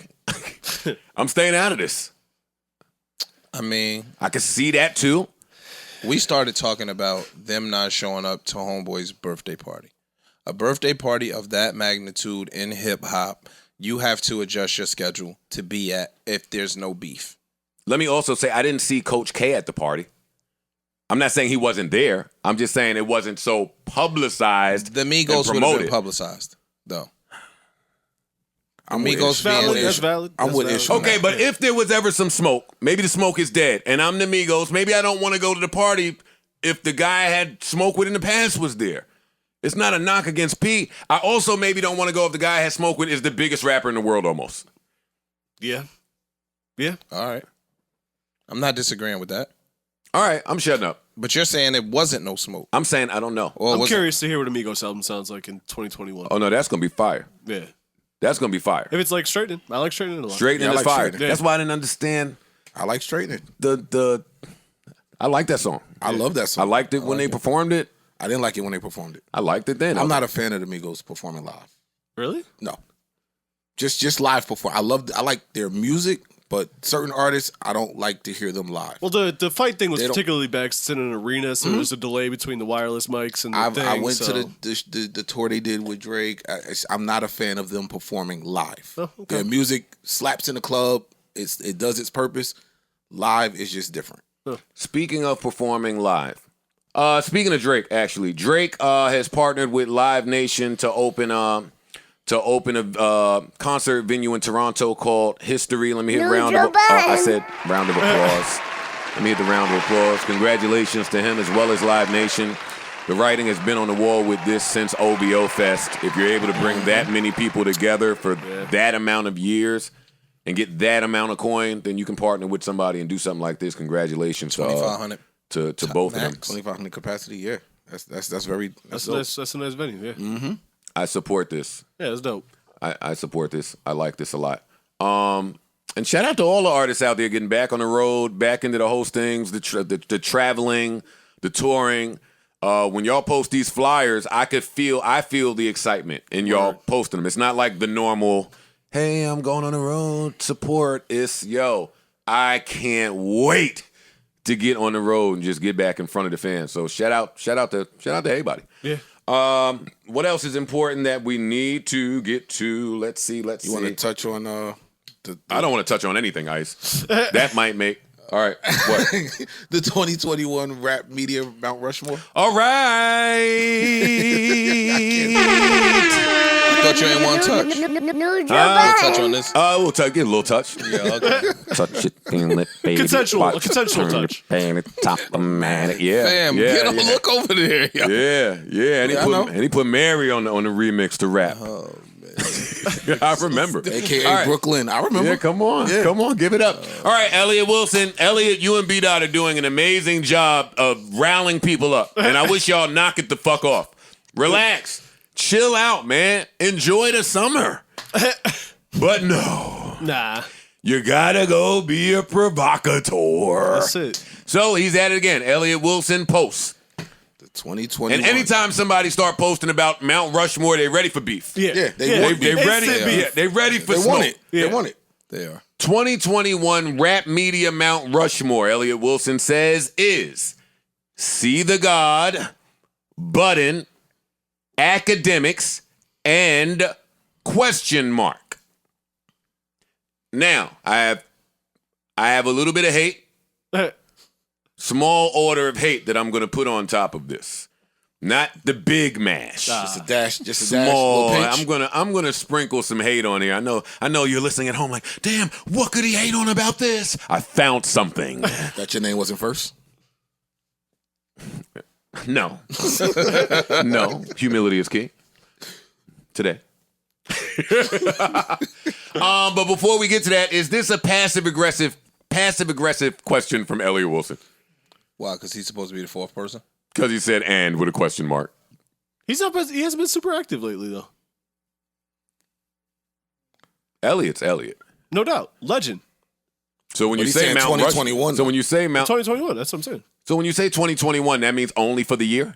I'm assuming so. That's yeah. what Or else it would say the year all-time means. rap media Mount Rushmore. Right. Or just the rap media Oh, Mount I Rushmore. thought 2021 would mean all the years up to 2021. Nah.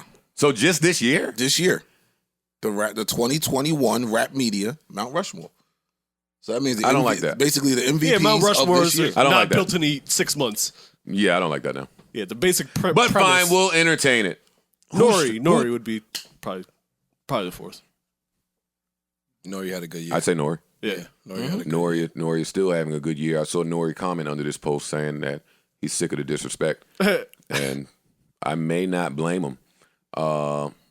Putting it in the context y'all did, okay, that changes my whole thought process. I'm like, Combat Jack has to go up there. That's what I was thinking when I first saw it, but when I saw the 2021, I said, okay. Combat Jack, rest in peace. I love you and I miss you and thank you for paving the way for all of us to do what the fuck we doing. I appreciate you.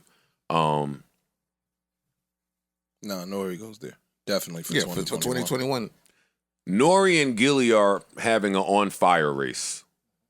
So if you're talking about the year, You could certainly make the case for Gilly, too. Yeah. You could. if you're only talking about this year, they are running and have been for a little bit this Yeah. year. Ack, I'm going to always just put there, and I'm going to always put me there. Here's some hate. I was about to say, honestly, if you're going to just talk about 2021. Why is Charlamagne on this list? I was about to say Gilly and Nori could go up there for 2021. Why is Charlamagne on this list right now?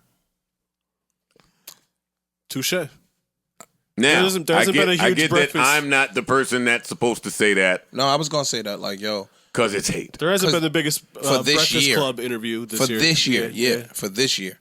I wouldn't Or give a fuck moments. if it has been. Charlamagne has made his bones off of books, politics, depression, anxiety, radio. Yeah, he's had some really huge rap interviews because he's had huge interviews in the last decade. But when you put rap media there, I take him out.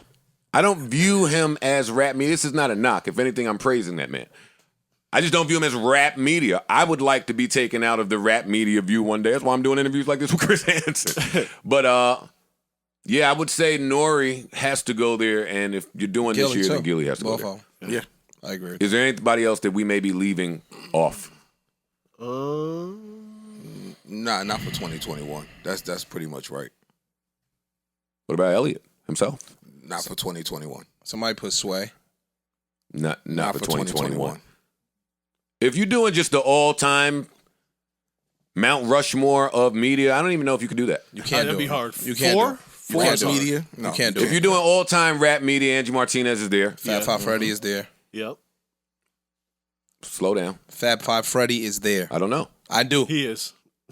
You don't have to. Fab Five Freddy is there. You can't put Fab Five Freddy there and Ed Lover and Dr. Dre there. That's my No, beef. and he paved the way for them to come. Fab Five Freddy is there. You could pave the way, but if I come start shooting the fucking lights out in this bitch, I'm there.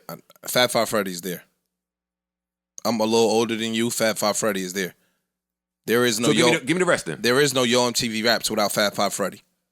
What was the name of Fab Five Freddy show? Yo MTV Raps, nigga. He started it before Ed Lover and Dre. It's Ed Lover and Dre, dog.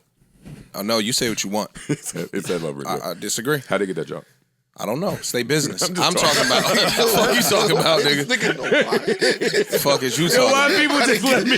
Gotta let Give me the rest. Give me the rest. All right, Fab I Five don't Freddy, know. Angie Martinez. You gotta find somebody from out L.A. Sway. You gotta find somewhere. I'm done with you. Maybe I don't know. Sway gonna make all time? Does Wendy Williams go there? No, Rap media. And not for rap media. not from rap media. No, I'd put Sway.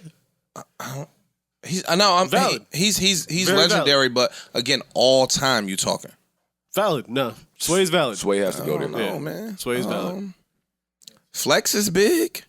Flex is big. Flex. I'm not putting two people from the same team. So I'm not putting Fab Five Freddy and Ed Lover and Dre, and I'm And not you're putting Flex Angie and Flex. Angie. I can't. I'm not disagreeing with that. I said Angie so, Angie has to go. and I said somebody She's from the out. only probably That's like the unanimous. sure lock. Yeah, Angie 100%. No, I think Fab Five Freddy is unanimous. I'm with you, Ish. I'm rooting for Angie. I think Fab Five I Freddy. love you, is- Fab Five Freddy. I think Please don't Fab think Five that I don't Freddy love is you. Unanimous He's to me. unanimous, in Yeah. my opinion. You got to pull somebody from out west. I don't know who you go Well, get. until you think of a name, let's stop saying it. Sway. It's Sway. Sway. Yeah. It's Sway. Maybe. What? Big boy. Sway. Yeah, It's Sway, be dog. Sway. That's It's what I'm saying. It has to Sway, be man. This way. It's Sway. We got to pay our respects to the dudes that have paved the way that was doing right. this in the early 90s. So where's Tigger fall? Not on a Mount Rushmore. Yeah, I don't see him. We not. Come on, dog. I'm just asking a question. Big Ticket don't fall on a Mount Rushmore. I'm just throwing names out there. Even though the basement, the freestyle, All of that I shit get is it. legendary. Yeah, get but it. it's not Mount Rushmore of rap. Because how many seasons was that even on? It was a lot. Enough. It was a Enough lot. to Not- be in not the enough. conversation. He's in the conversation. They I had think. 7-8 seasons. I don't know, but I'm not letting. Listen, whatever white man made up 4 heads on the Mount Rushmore, I'm not letting you make me argue with my brothers. Everybody on the Mount Rushmore, goddammit. It's a gang. Yeah, Maybe just smaller heads. yeah. I'm That's funny. Squeeze more in. Yeah. Kinky.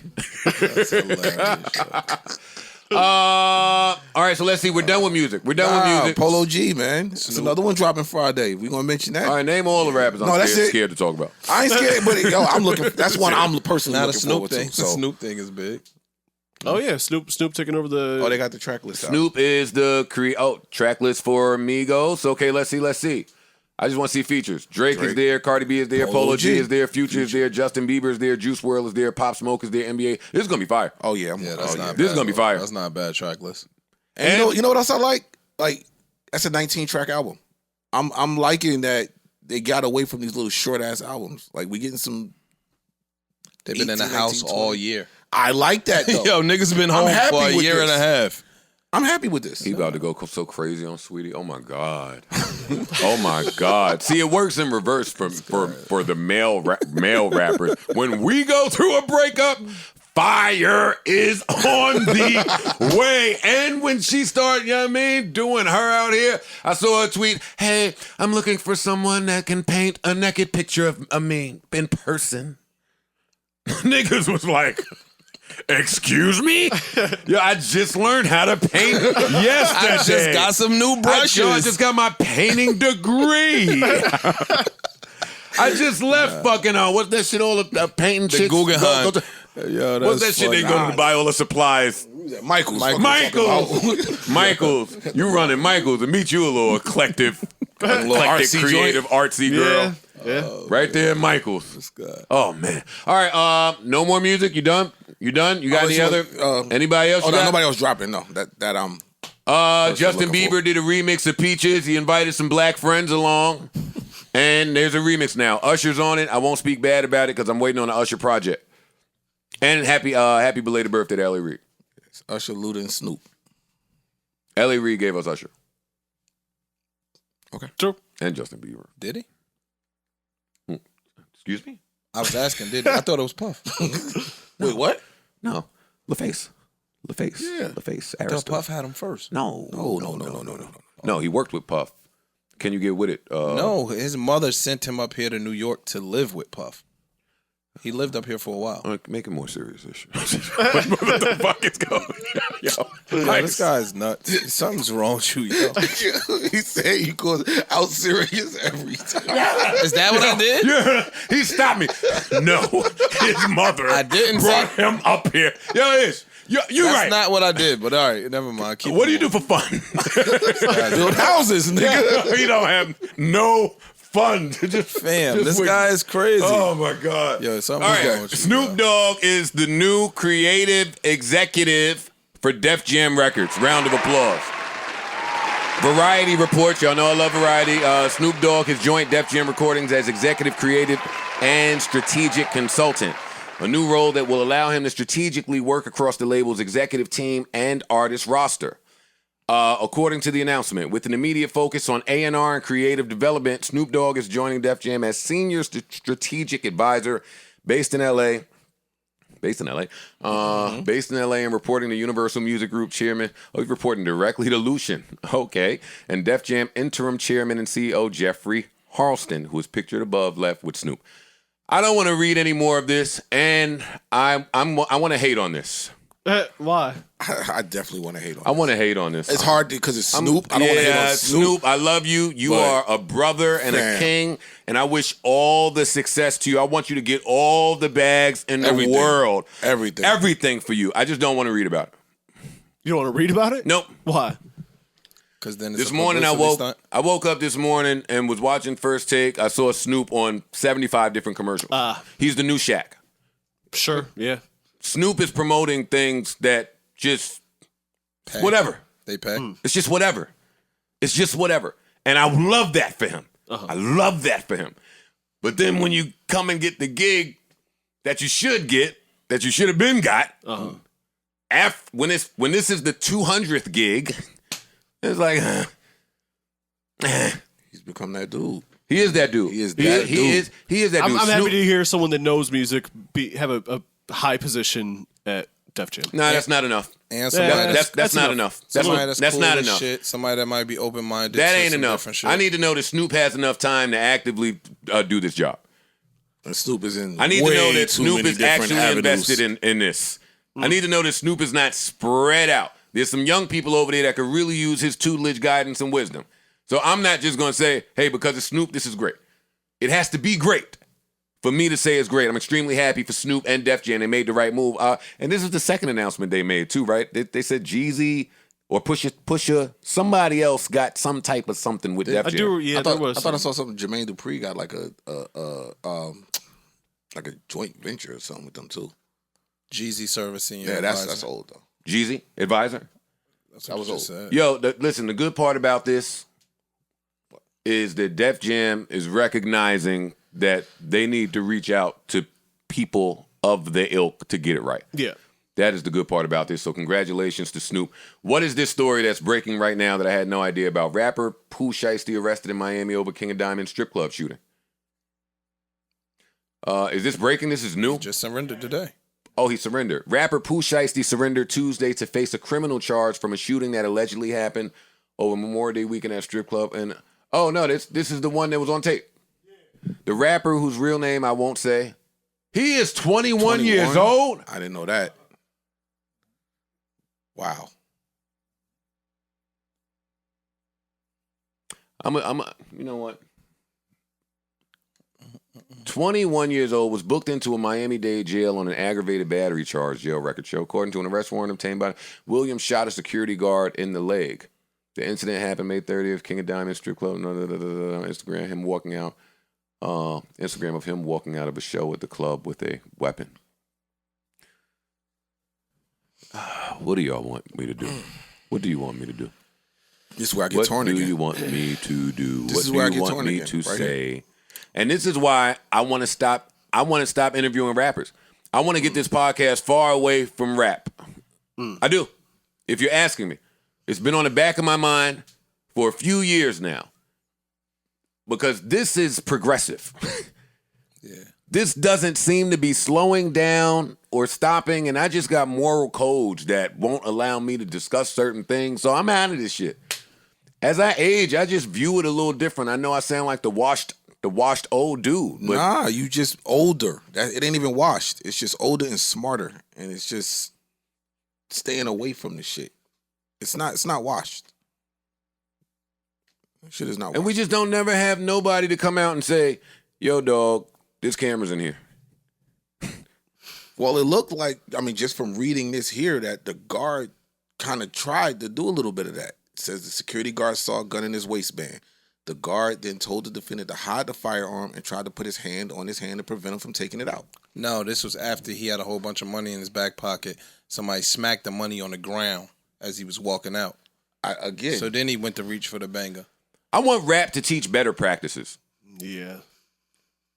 And that's where I was arguing, and we're not getting back to it a few weeks ago about that pie and about shit being so diverse. Cool, it may be. We're not getting back to that now. But the messages that's coming out ain't so diverse. Like, why we can't teach better than this? Again, And I'm not gonna talk. I'm not staying on this because y'all know I don't talk about this. Again, though, like I said, this is where I get torn personally as a fan of certain type of rap. You know, his biggest record says I don't need security because I got my own fire in the club.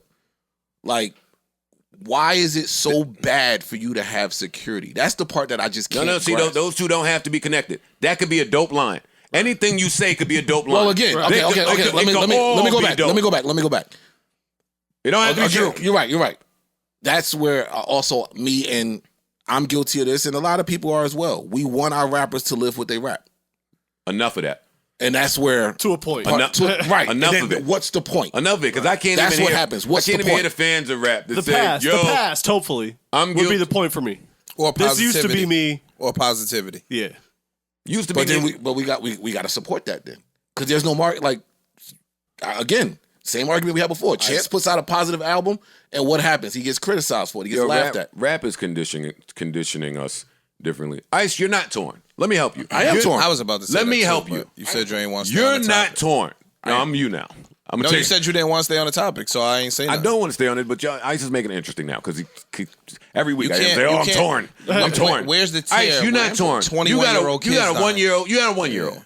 Correct. You can't be torn. The end. No, No. I'm not that's torn it. like I'm living the shit. That's No, not I'm the not end. torn in That's that not the sense. end. I'm torn. We have gone to too many strip clubs for me to listen to you say I'm torn. When the last time I've been to a strip club, Joe? I don't know. It don't matter. We've been there. I know. And if a nigga walked in and just started spraying that shit, I would be mad. I would be mad. Jay Prince just put that shit on Instagram and he was like, yo, niggas out at restaurants, blah, blah, blah, blah, blah. He Shooting named innocent all of that, civilians. all of the venues. Yeah. We can be mad about that. I don't see how you're torn. We don't have to be torn I'm because torn. we like some of them. If you let me finish, I'll tell you how I'm torn. Please tell me. I'm torn as I still enjoy the music. I champion the music. But that's not torn. That is torn No, he because at said the he same wants them token, to live what they rap. It's like I hate to see shit like this. So how would you want them to live what they rap? That's where the torn comes from. In the past. Ice, these are young black men dying exponentially based on some bullshit that'll never get to grow up and be great. Where's the tear? I just told you where the tear is. Because you I want am them one to of the live people- what they rap. No, I'm saying that. All right, so in hip hop culture, if you're rapping about some shit you didn't live, it's clowned. You're frowned upon. Okay. It's that authenticity isn't there. Niggas don't take you serious. It's a myth. in hip hop. It's a myth. I want to slow down. It is a myth. I want to slow down. Slow down. Oh, okay. Slow down. Let's have on. discourse. Yes, come on. That is a myth perpetuated by the white people that own this shit, that profit off of us killing each other. That's not real. So I'm not even talking about just the street shit. Let me talk. Okay. We just seen CJ with one of the biggest records in the country. Nobody thought he was living a thing. It still went. Yes or no? And your point to CJ was, you know what? I ain't seen nobody come out. Maybe he is living it because ain't nobody come out and say nothing about him either. Fuck if they do. But I'm just saying that when they don't do that, we don't say that we was just talking about. He came out saying all this shit, and everybody was like, "Yo, he's a clown," because we know he don't live this. I know because the fucking Come on, executives, come with it. The fucking executives are making us do this. I love Al Pacino when he play all them niggas.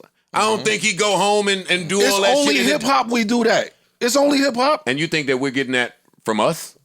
We are. We are. Yes, we're harder on ourselves because It's both. nigga, you ain't really that. It's You both. he put if I go put a gangster rap song out right now, niggas from my hood is gonna be in See, that's back to on the that- gram saying, yo, that nigga's lying. He Back didn't to live that that free life. will argument. Let me look at Ish. I hate to serious us out, but let's do it. Back to our free will argument. Yeah. Let's say Ice is right. He is. Let me Go ahead. Let's say Ice is right, and there's a large group of people that don't want to hear that shit if you're not doing it. Right? Mm-hmm. How do I say this? Why do they have that option? What option? How'd they hear that song? What song is that? Oh, I hear you. Right? Mm-hmm. That's where I'm saying. So it's a gift. So the and a people curse. that are doing the signing and the promoting yeah, absolutely. I'm and with the you. paying I'm are with you. targeting and looking for that. a specific Yes. thing. You I'm know with what you. was I'm scary with to me? you. You I'm know with what you was with scary that. to me? I'm And I'm going to 100%. say this. I hate that I get triggered on these conversations, but I do. I did Mano's podcast last week, right? And I have a different understanding of Mano than most. And Mano was on Atlantic. And in the pod, he told us that he was on Atlanta. He said it real quick and then he went on. He kept just going with the story, right? And I got triggered because Mano, High Hater is what, 06, 07, 08? Somewhere in there. Somewhere around In that there. range. Mhm. And he was on Atlantic back then as an act, fresh home with a rep who we heard things about, and they ran right, and it worked. High Hater, and he went off. And the second that he might not have been producing that, they left. Atlantic left. Why is that important?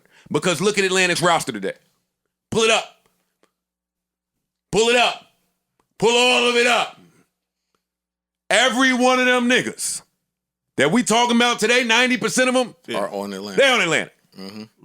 So don't tell me. Don't tell me. 1, 2. Hey, you ain't. They all I'm not saying there. I names, checked I'm it. just- They all there. So don't tell me that. Hey, we don't want to hear the music and let this believe. Ain't no music unless they put it there. That's true. I'm Because agreeing with you if in they, that. if a good song come out about some fucking cotton candy and they use the same rules and play it a million times on the radio and a million bit, it's all conditioning. Yeah. So don't talk to me about when the conditioning starts working. That's true. Because now we got to come talk to people we love. Yo, dog, why you pulling gun over there? Because that starts, you know where that starts? Way before that gun comes out in that strip club. That starts at, nigga, why is 40 grand in your pocket? If we talking about unlearning some of the shit or relearning or getting information that we never had, who is there to tell the 21-year-old you don't need 40 grand in your pocket? It will attract something. Triple X, rest in peace. When he died, he had the bike money. He had the bike money in his pocket. He was just going to buy a bike. Didn't buy it. Still had the money on him. Now you got to try and get home with this money on you.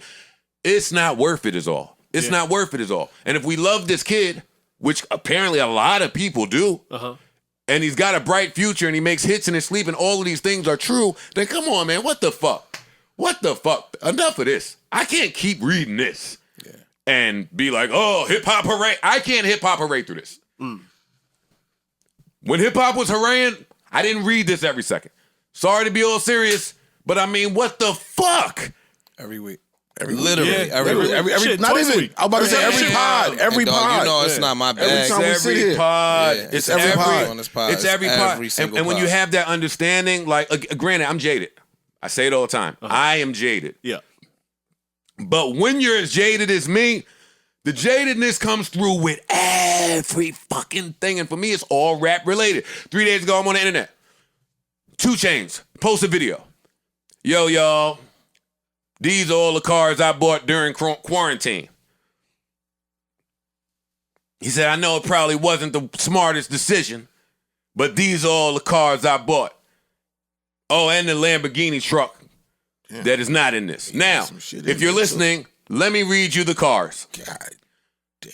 A fan of Rolls Royce Cullinan, a Rolls Royce Wraith, a Maybach truck, a Maybach car.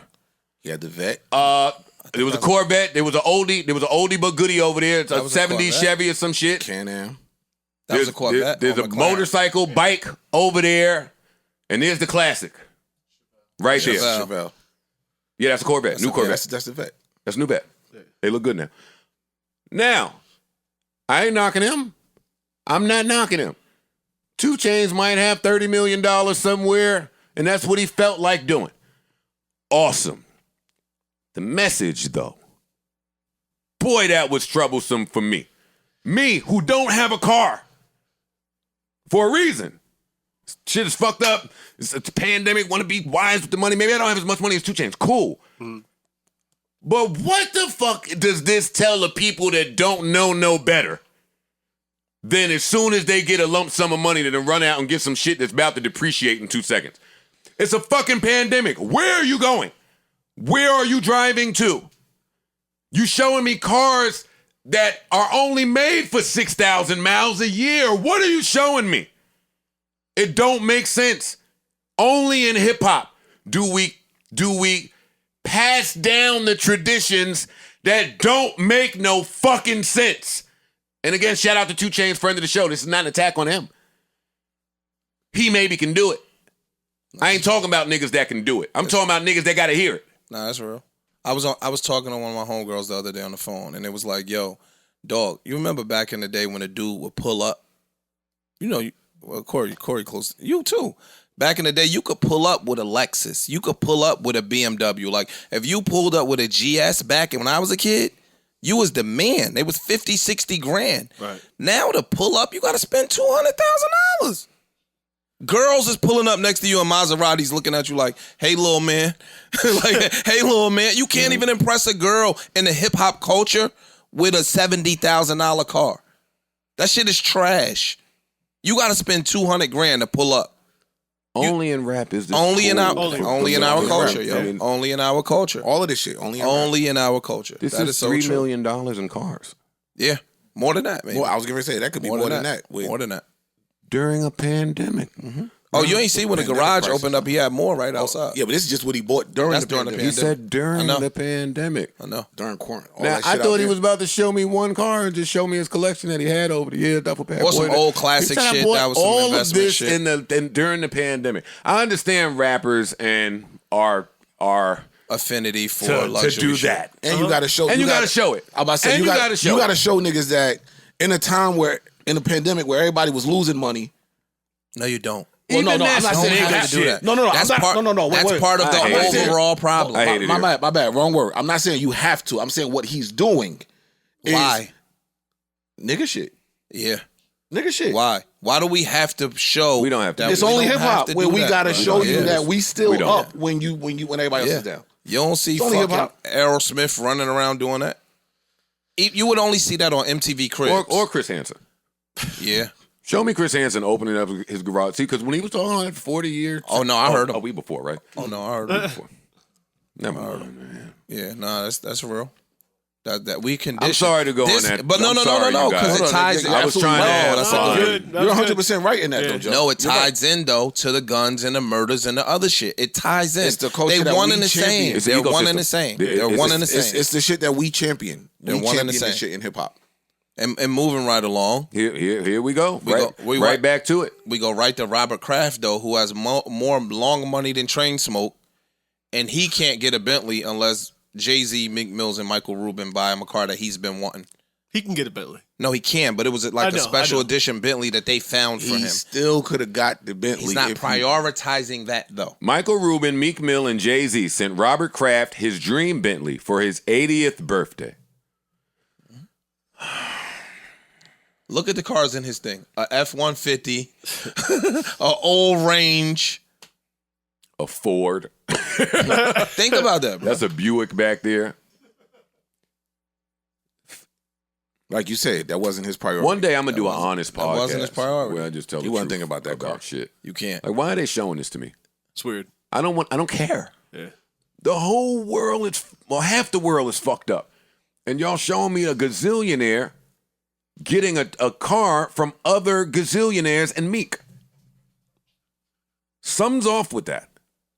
I didn't get this. And let me tell you something, Michael Rubin and Meek. I didn't say Hove because let's say Hove too. Robert Kraft doesn't give a fuck about this car. He don't. I'm just looking at the cars in his collection: an Escalade, a There was a Range F-150, in an there. old Range. Oh, they wrote him a card. See, a card is nice. Robert Kraft looked mad that Said y'all happy came. 80th. That y'all woke him up. that y'all came to Martha's Vineyard. To get footage to go viral. yeah. I just don't get it. I don't either. I When don't you're 80 understand years old and you own the Patriots, It's out of my tax bracket, I guess, but I Yeah. don't get it. Nah, I like your gesture. I think it's a dope gesture. dope gesture. Hey, my granddad, rest in peace, Willie Budden, God bless his soul. My granddad had a truck, like a gray, whatever type of truck it was for the longest. Then he upgraded and got a new truck at some point. But we had to force that new truck on him. Then for his birthday, I think it was 83rd birthday, the family wanted to get him a car. Oh my God, he loves his car. He's had that car for so long. He can give that car to my little brother Stephen. We can get him a car, get him a car, get him a car. Man, you want to talk about a nigga that was mad? It was hot, right? A nigga that was mad when they said, start talking about getting him a car. Get him a car for what? That's what he said. Give me a car for what? I got a car. I got a car now. I can't drive it. I don't get in it. I don't go nowhere. My back hurt. Like, Is he crying? who, Robert Kraft? Start crying. He read the card and started crying. What's a nice car? What car? He It wasn't said flying something over like that Bentley. it said something like you're 80, you look 40, and you act 25. I'm I serious. don't know if it is. I'm done. I'm done. Yeah, I got nothing else on that one. I'm cool. I'm cool on this. Mic check, mic check, mic check. I am so excited.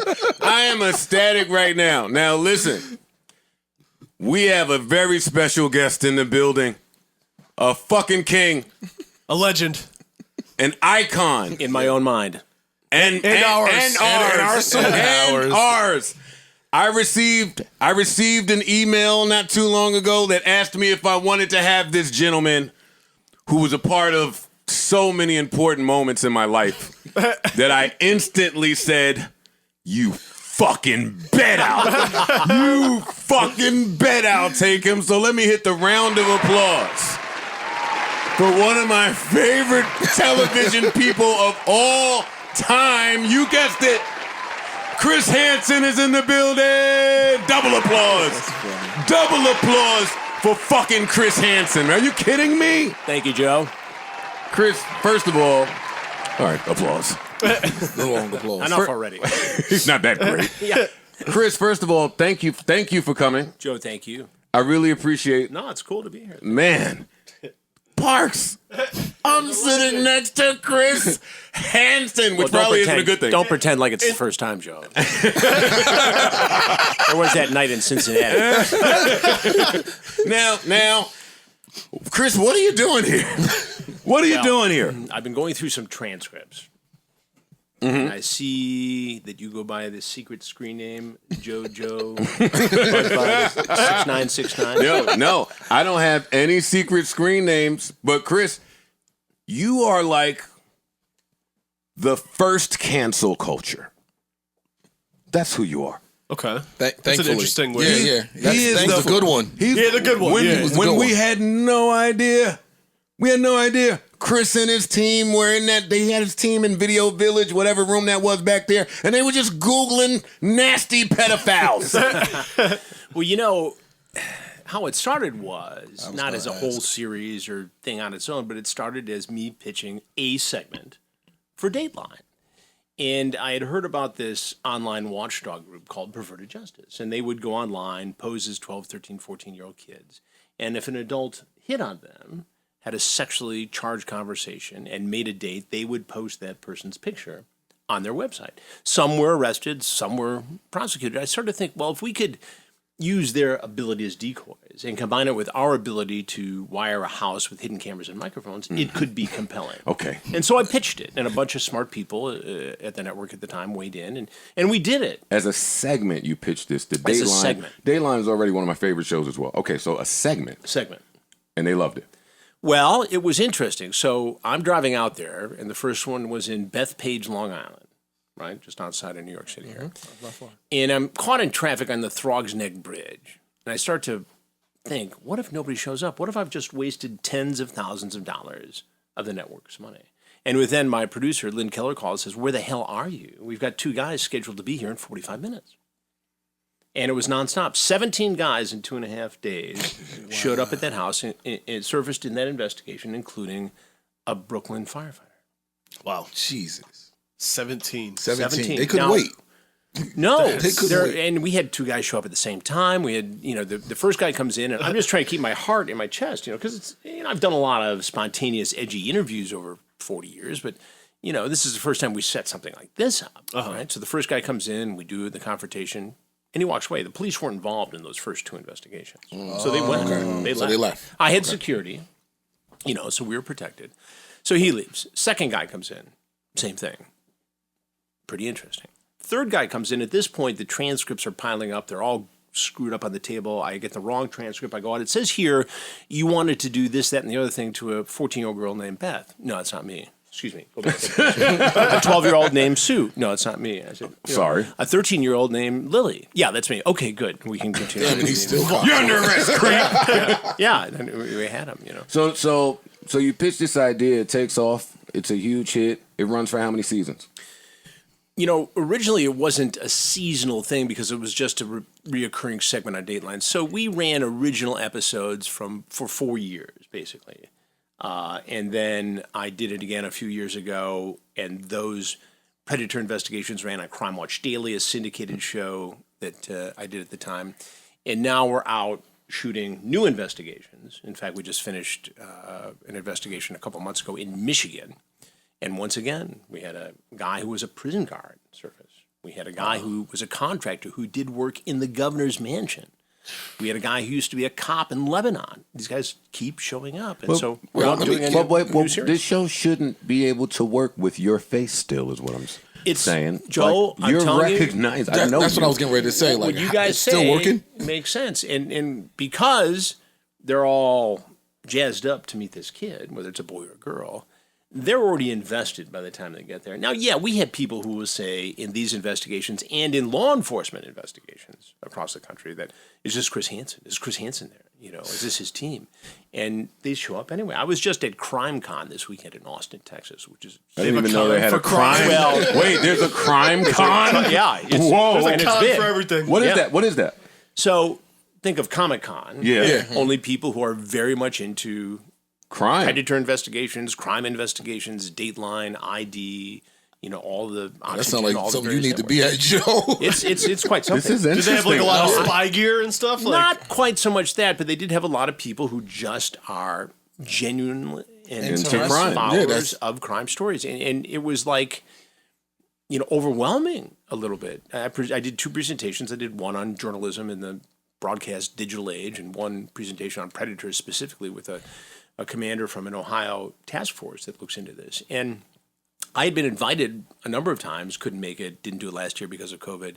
And so this was the first year I could do it. And it was just really overwhelming. And people really are into this space. And I think why it connects with people is, or at least my credo here is that what I try to do is take the viewer on a journey of discovery, whether it's sexual predators or whether it's financial predators or any other crime or enterprising story, investigative story, and let them see things they wouldn't normally see and hear things they wouldn't normally hear.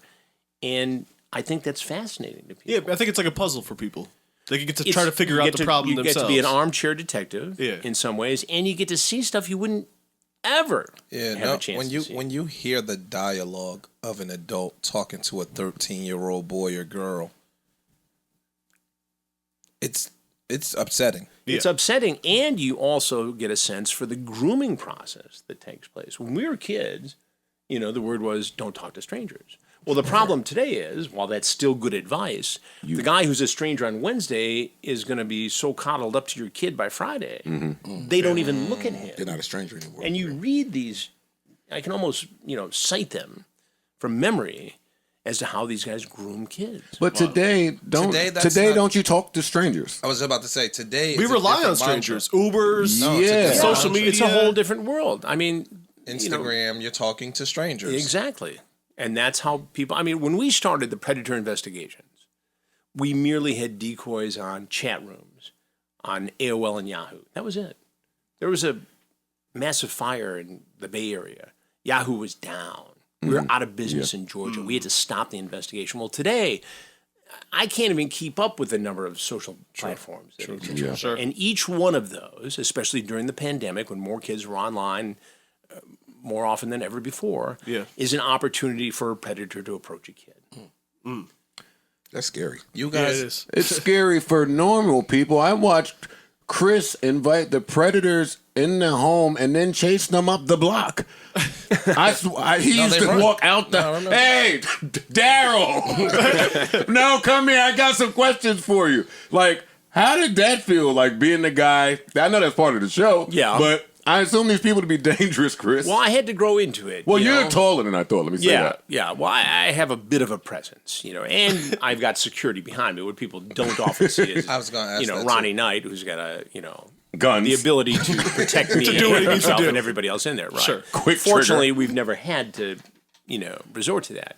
But the reality is, I think these guys are so stunned and they're so blinded by the drive to fulfill this fantasy that they think is going to be fulfilled when they come to this house. And in many cases, we have an on-site decoy, 18, 19-year-old kid who looks younger, theater student, police cadet, something like that. And they have this, and you see them go in for the hug. And it's the creepiest thing. And then I walk out, and the guy's like, oh, wait, what? You know, and at first, is it the mad dad? Is it the cop? Is it Chris Hansen? They don't know. You know, I've got the drop on these guys.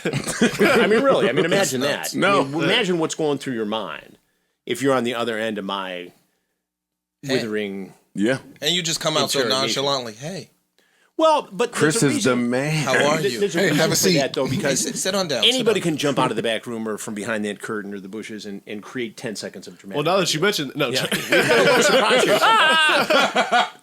So the key here, my goal is to get inside this guy's head and have him talk to me.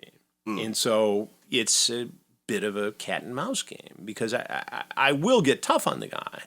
But at first, I want to hear what he has to say. And more often than not, these guys will talk to me. They'll come clean, at least part way. Who? And I don't mean to laugh, but this was one of my favorite parts of the show. Whose idea was it creatively to showcase the bag of treats that they would contents. come The with? contents. The candy and Well, the it was- Twizzlers. Box of wine. Yeah, most of it The was condoms. the condoms, Fucking and creeps. the beer, the Mike's Hard Lemonade. We once got an email from one of the manufacturers of the alcoholic soft drink and saying, please don't use our products on your show anymore. It's not the product placement we want. But it was a collaboration. I mean, it's started with the predator saying, can I bring anything? And the decoy being playful. And then the police weighing in when the police started to do their parallel investigation. Because if the decoy asks for something and the predator brings it, it shows intent. You know, if you ask for that and then you talk about sex, it's intent. Got it. You know, so if he shows up with condoms, well, what does that tell you? If he shows up with KY jelly, what does that tell you? If he's got Mike's Hard Lemonades or White Claws, what does that tell you? Right. Were there ever, and you don't have to answer this if you don't want, was there ever a case where you felt like bad for a guy? You felt like maybe he's not really a pedophile, but he just fell in the trap? Yeah, I think there have been cases like that. A couple of veterans, Iraqi war veterans, who were jacked up with PTSD. Yeah. A couple of the younger guys I felt sorry for. And there were real deep, deliberate discussions about whether these guys should be included. And I handle those guys differently than I would handle just the stone cold Got it. creep. Right? Got it. So a 19-year-old walks in and he just opens up and tells me about his being overweight and he can't find the right classes to take and he's a piece of shit and he's found himself in this situation. And I want to hear that. I want people to understand what led this guy there. But at the same time, the fact that he's only 19 doesn't mean anything to me because there's no difference between the harm that 19-year-old could cause and the harm a 49-year-old could cause. So you tell me what the difference is and why he should get a break. Yeah, I can't. Yeah, I don't see one. That's my point. Let me ask, do you internalize this stuff? You know, I get asked it all the time. And Like, I would be going home personally, sitting down, drinking a pint a day. you know, I've been doing this 40 years. And you got to figure out a way To be compartmentalize. Well, you compartmentalize. People always say, "Do you ever go to therapy?" I said, "No, I keep it right down here under the cement cap, that where it's nice and safe." And I suppose there's a little bit of that. I had, the great thing about the podcast is I can be a little bit humorous about it. The great thing about doing something like cameos, I can be humorous about it, and I can't always be humorous in the kind of dark not. stories I cover. Yeah. But I like it. I think I'm a fairly funny guy when given the opportunity. So that's a bit of a release. But also, when are It's you the given the voice. opportunity? No, it's the voice, though. No, it's the voice. voice. Well, you'll be talking But to at the end of the day, just like, you've been on stage your whole adult life. Had fans, lots of them. I mean, you hit records. That's a big deal. And so you deal with that. And what I found is that I can escape by being a regular guy, driving my car and going to Costco. We're very lucky because we have, an apartment in New York City and a home in Michigan. Both Gabrielle and I are from Michigan. So we have that change up. Sure. 7 Mile? Just north of there. Just a wee bit. But I was a reporter in Detroit for 10 years. I grew up there and was a reporter there for 10 years before I came out. Oh, you got to your New York start City. there? Well, I got my start in Lansing when I was at Michigan State. Got it. Gotcha. And then I went to Tampa.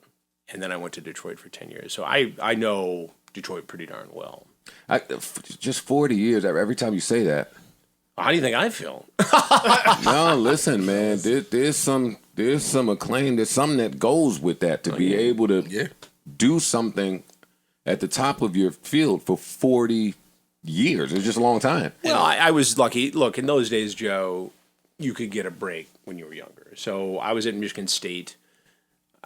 I lived a mile and a half from where Hoffa was kidnapped. So I got bit by the bug at 14, 15 years old. I used to ride my bike up there. So I knew when I went away to college what I wanted to be. So I signed up for the college radio station. And I did that. And I went on, from there to commercial radio and was lucky in my senior year at Michigan State to get a job as a television reporter for the NBC station, making $4.95 an hour. But it was all the city council meetings and fires I could cover. So when I graduated, I already had a job in the industry. Sure. Right? Yeah. And so what more could you want? Right. Really. Covering the state capitol, eventually anchoring the Saturday news. I mean, it was, Amazing. Yeah. Yeah. what more could you want? That's true. Right.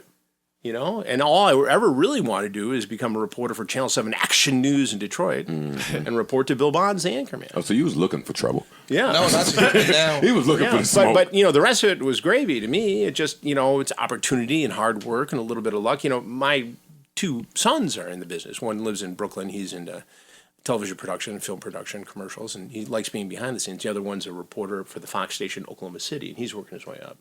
So, to look back, as you said, 40 years and see the changes in the business from when I started to watching these guys start. Right. It's really stunning.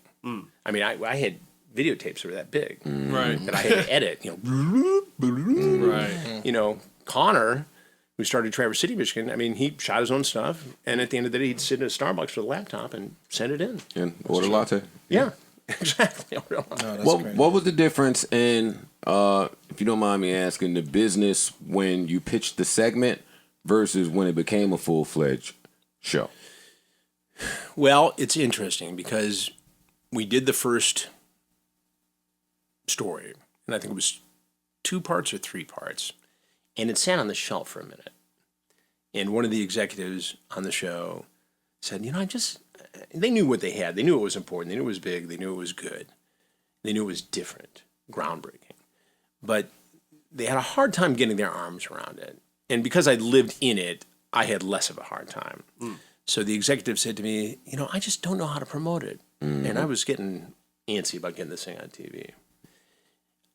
Because word was getting out behind the scenes in the industry. And if we didn't do it, somebody else would do it. That was going to kill me.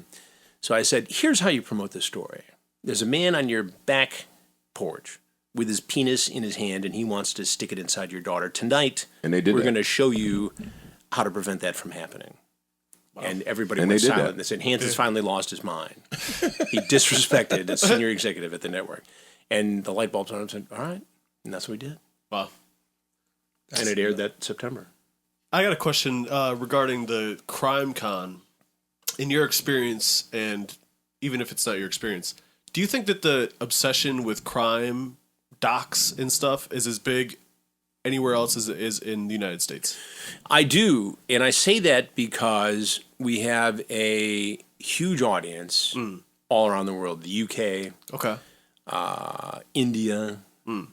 I get emails just on the podcast from all over the world. And the UK is big in terms of fandom. I know the 2 series that are out now on Discovery Plus, the Onision in Real Life that I did and came up with and it developed from the YouTube channel. And unseemly, the Peter Nygod story, Discovery Plus is now available overseas in India, and it's people are just eating it up. Oh, wow. Okay.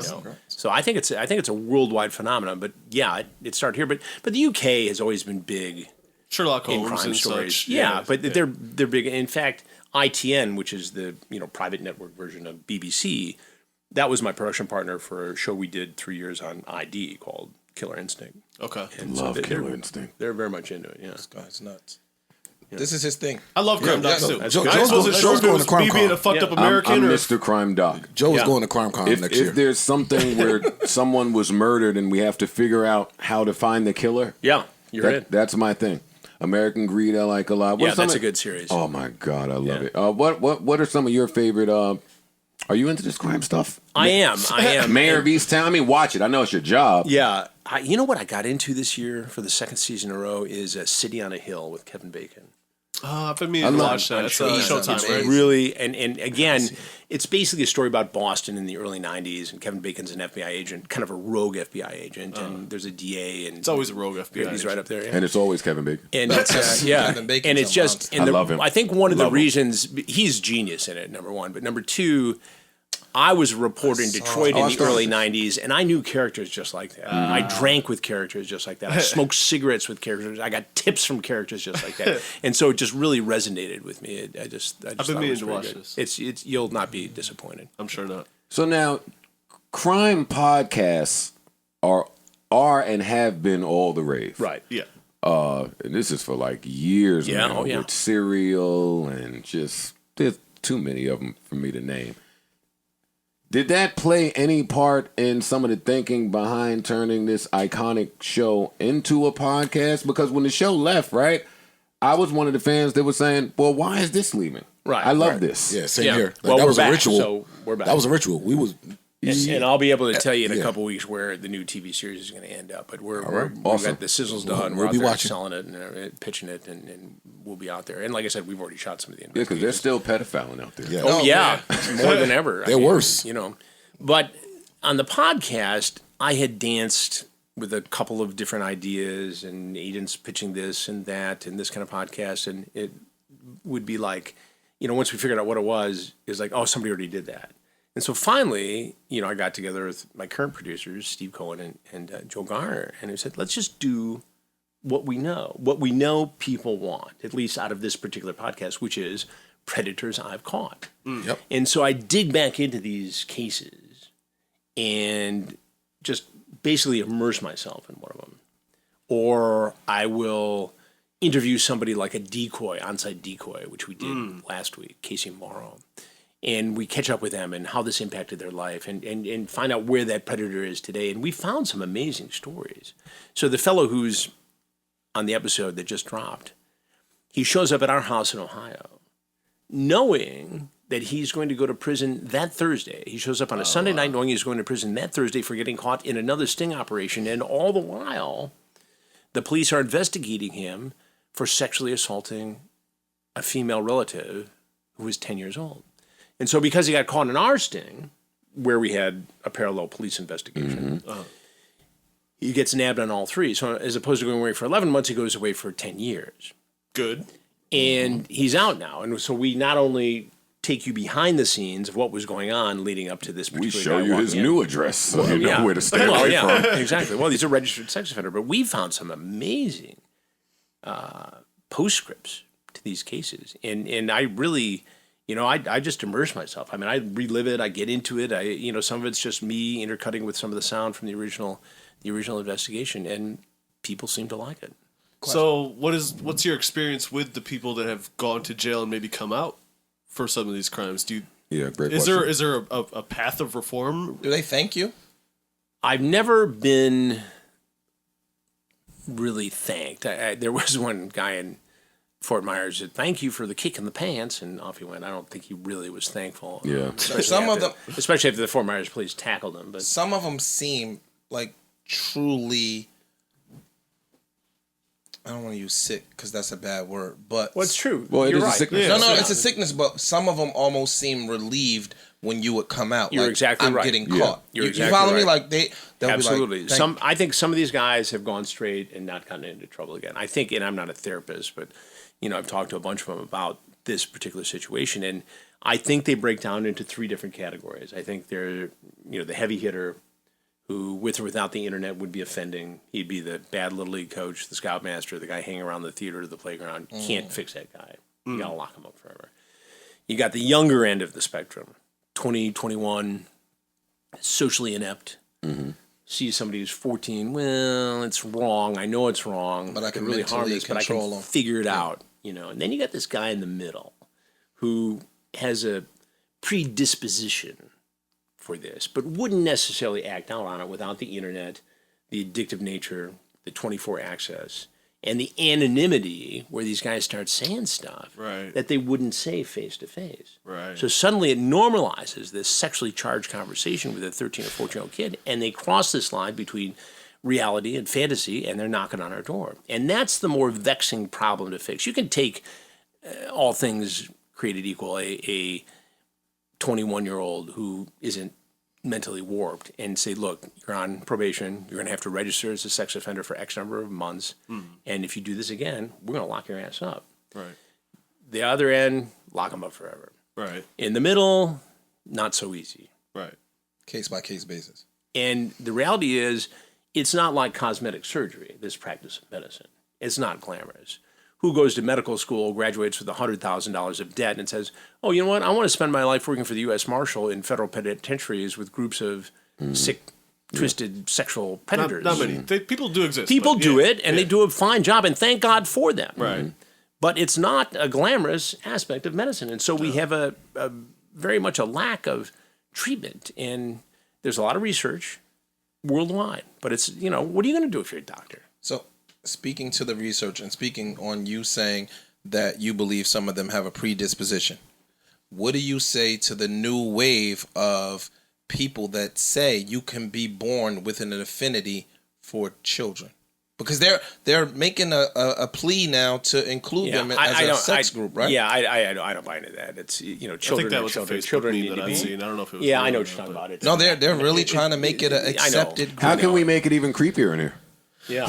No, I think what you're saying that's is right. real, because he's saying some people have a predisposition for it. And I think that's crazy. You think it's crazy that I think it's crazy that we are entertaining, legalizing this quote unquote Yeah, I don't think predisposition for anybody children. is seriously entertaining it. I think there's a fringe group of pedophiles who would like to see this happen, a la NAMBLA, the North American Man Boy Love Association, which was pretty much run out of existence until the advent of the internet, and then brought it back in. what's the name of that group? NAMBLA. It's horrible, bad, horrible humans. Oh my God. That's crazy. No, I literally they had a big rally in Cali, I think, not too long ago. I was reading where they were trying to get it legally brought in as a group. Yeah, that's not going to happen. Not as long as I'm doing the stories. I appreciate it. I appreciate Keep it. fighting that good fight. Chris. They trying. Here's a lighter question for you that may not make any sense, but just follow me. Law and Order SVU. You know how sometimes they reenact like real cases, real shit, real things going on. And sometimes there's cameos. I've always thought that there should be a Chris Hansen cameo on SVU because it makes sense. They did a segment. They did a show that was based upon the Predator investigations, but it was not actually Chris Hansen.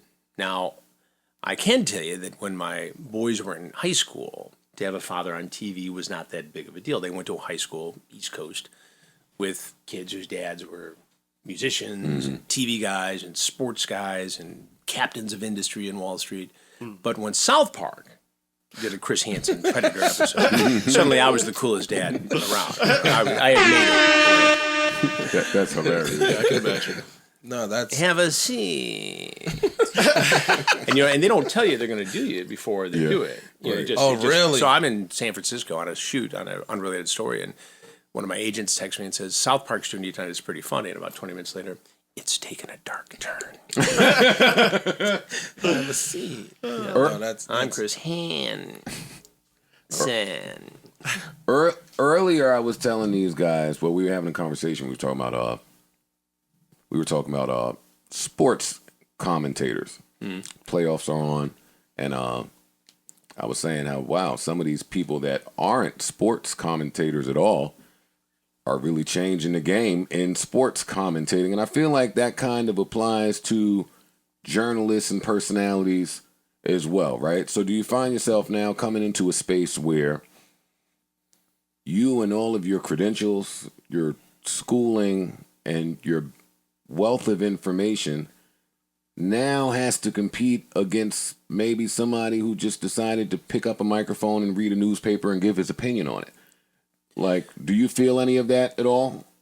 It's an excellent question, because obviously with the explosion of digital media platforms, there is a lot of that. Yeah. And there is no set of checks and balances. Anybody can get on and say whatever they want. And that's both the beauty and the curse of YouTube and all the other social media platforms. The New York Times, Tom Friedman had a great op-ed piece about having to teach,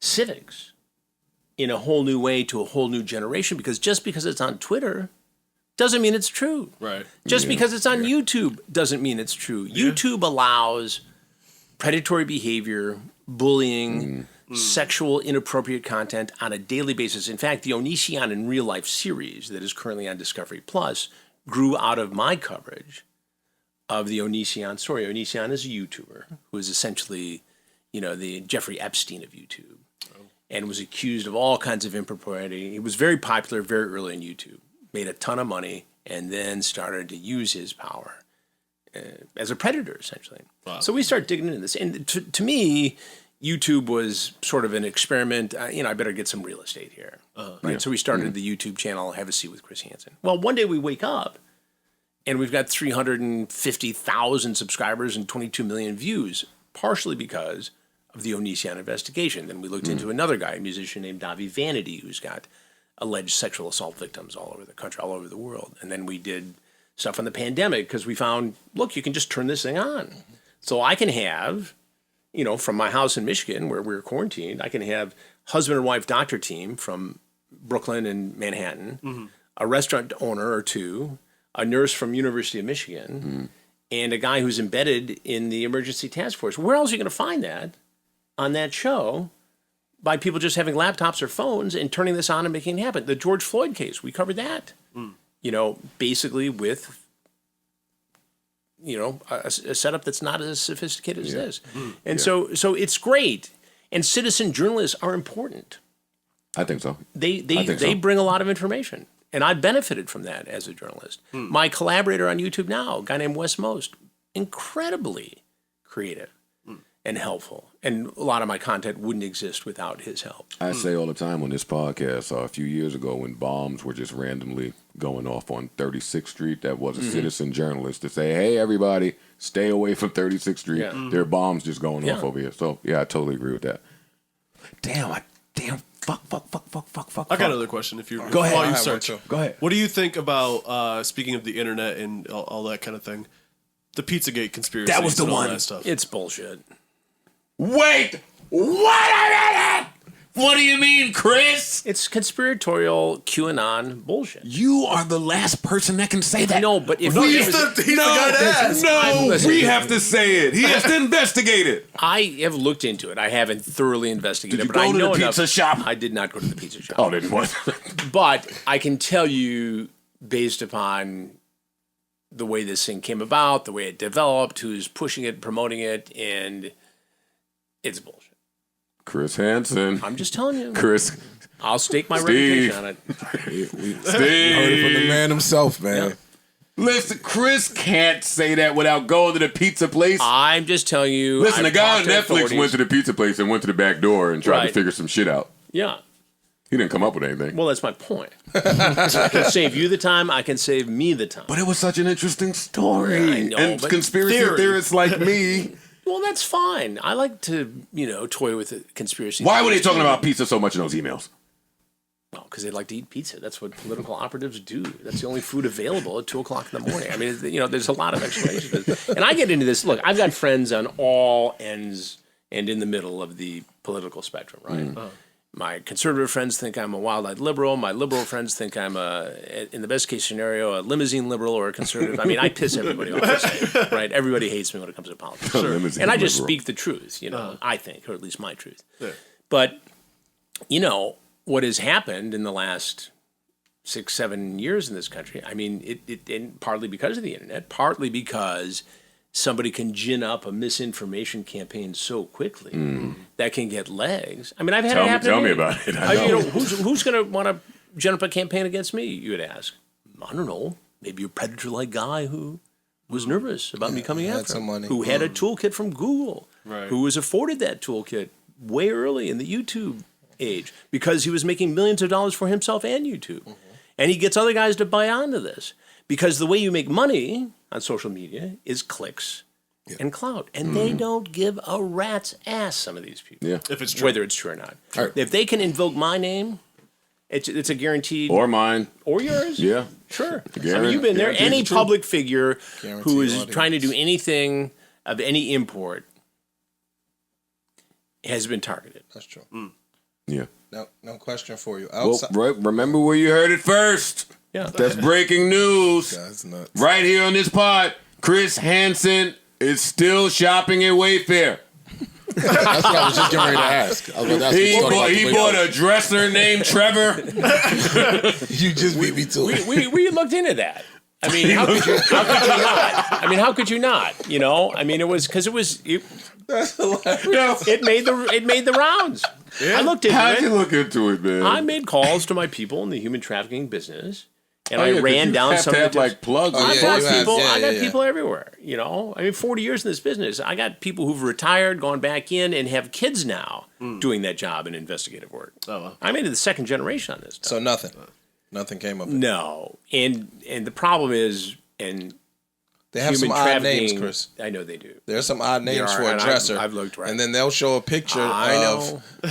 I had $10,000 this discussion at dresser. home, and everybody had me all wound up. You got to look into this, Dad. You got to look into this. Yeah, And yeah, the younger kids were saying, you got to look into this. You and my dad, I'd have brought it And, to you too. yeah. And, You could have been my neighbor. I'd have brought yeah, it to you. yeah. Well, that's what happens, you know. So $14,000. we ran it down, nightstand. and there just wasn't Nothing. No anything leg to to it it. that I could find. And the human trafficking advocates who I know get upset about that stuff because it takes attention away from the That's what I was real Or some of the issue. validity away from the actual issues. Exactly. I could see it. A Just lot like of the Pizzagate. Like commercializes the Right, stuff. but I mean, here's my rule: the one you don't run down is the the one one. that's real. I'll give you an example. So, 2015, 2016, I meet with a bunch of guys in Florida who are on the Epstein. He has the best story voice in the fucking He does. world. No, he does. It's like Stacey Keene No, he does. or Keach. I think that Keach. is Keach. Yes. So these guys lay out a pretty convincing case that Epstein, now out of the county jail for that year, doing a sentence on the plea deal, is back up to it again. He's doing this stuff, but it's a very well protected, situation. And I tried for several months to figure out a way to do a sting operation at the mansion on the Upper East Side, and I couldn't figure it. I couldn't work it. I couldn't make it television. And quite honestly, I got busy with other projects, and so I set it aside. It was the Miami Herald and its reporters who kept chipping away, and got these very brave survivors to speak out. And that is what led to the federal prosecution in Manhattan. And the U.S. attorney at the time said so much. So the lesson to me is, okay, it's suss it fine all that we out. are on the forefront of the Peter Nygaard investigation, also the biggest predator I've ever investigated. This case is mind-blowing. Peter Nygaard. He's the one What'd in he the do? unseemly investigation. So he's a multi-millionaire fashion designer.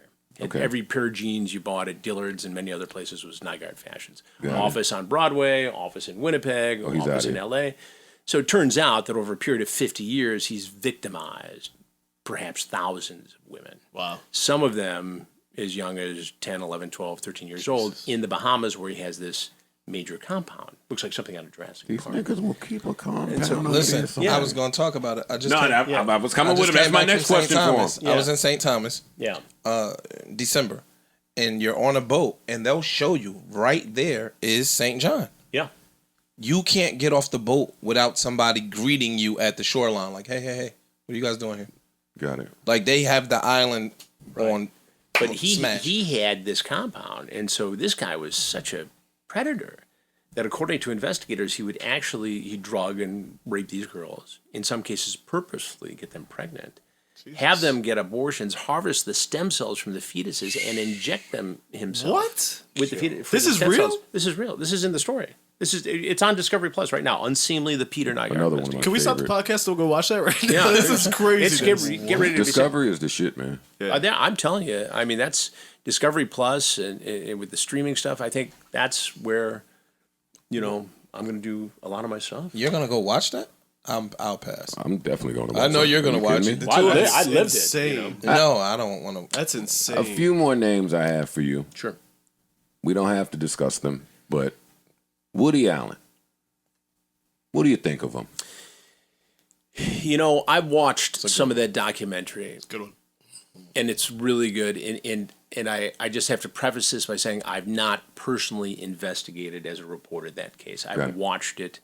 I missed it by a couple of years. I came to New York in 93. A lot of what went down was 91, 92. I watched. Yeah, you was right. It's right around the time. I was sneaking up right behind it. Right. And so I really didn't ever report on it. Based upon what I see, what I know, you know, from talking to people in that world, it sure doesn't smell right. Now, Valid. can you prove something went on between, you know, the daughter at a young age and Woody Allen? I don't know. The case is so mired in controversy, and one side says one thing, the other side says another.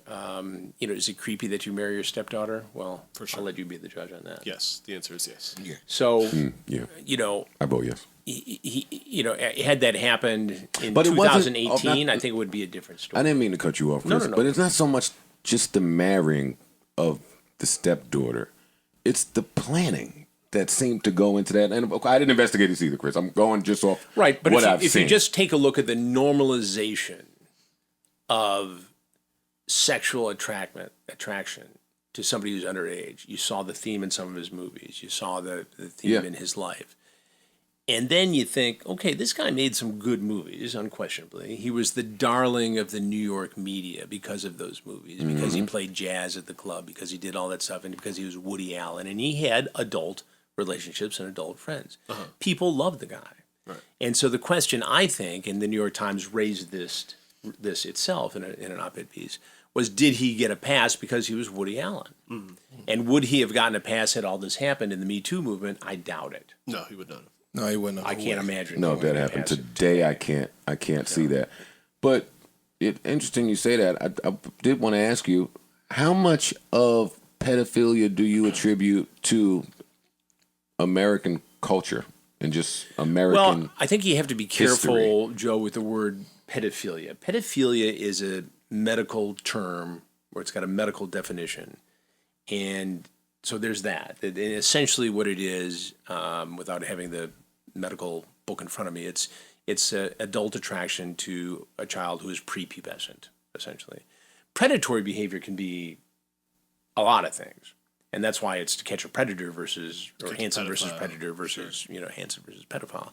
So it all mixes together. I think it's the same exact question if you substitute the word with predatory. Probably so.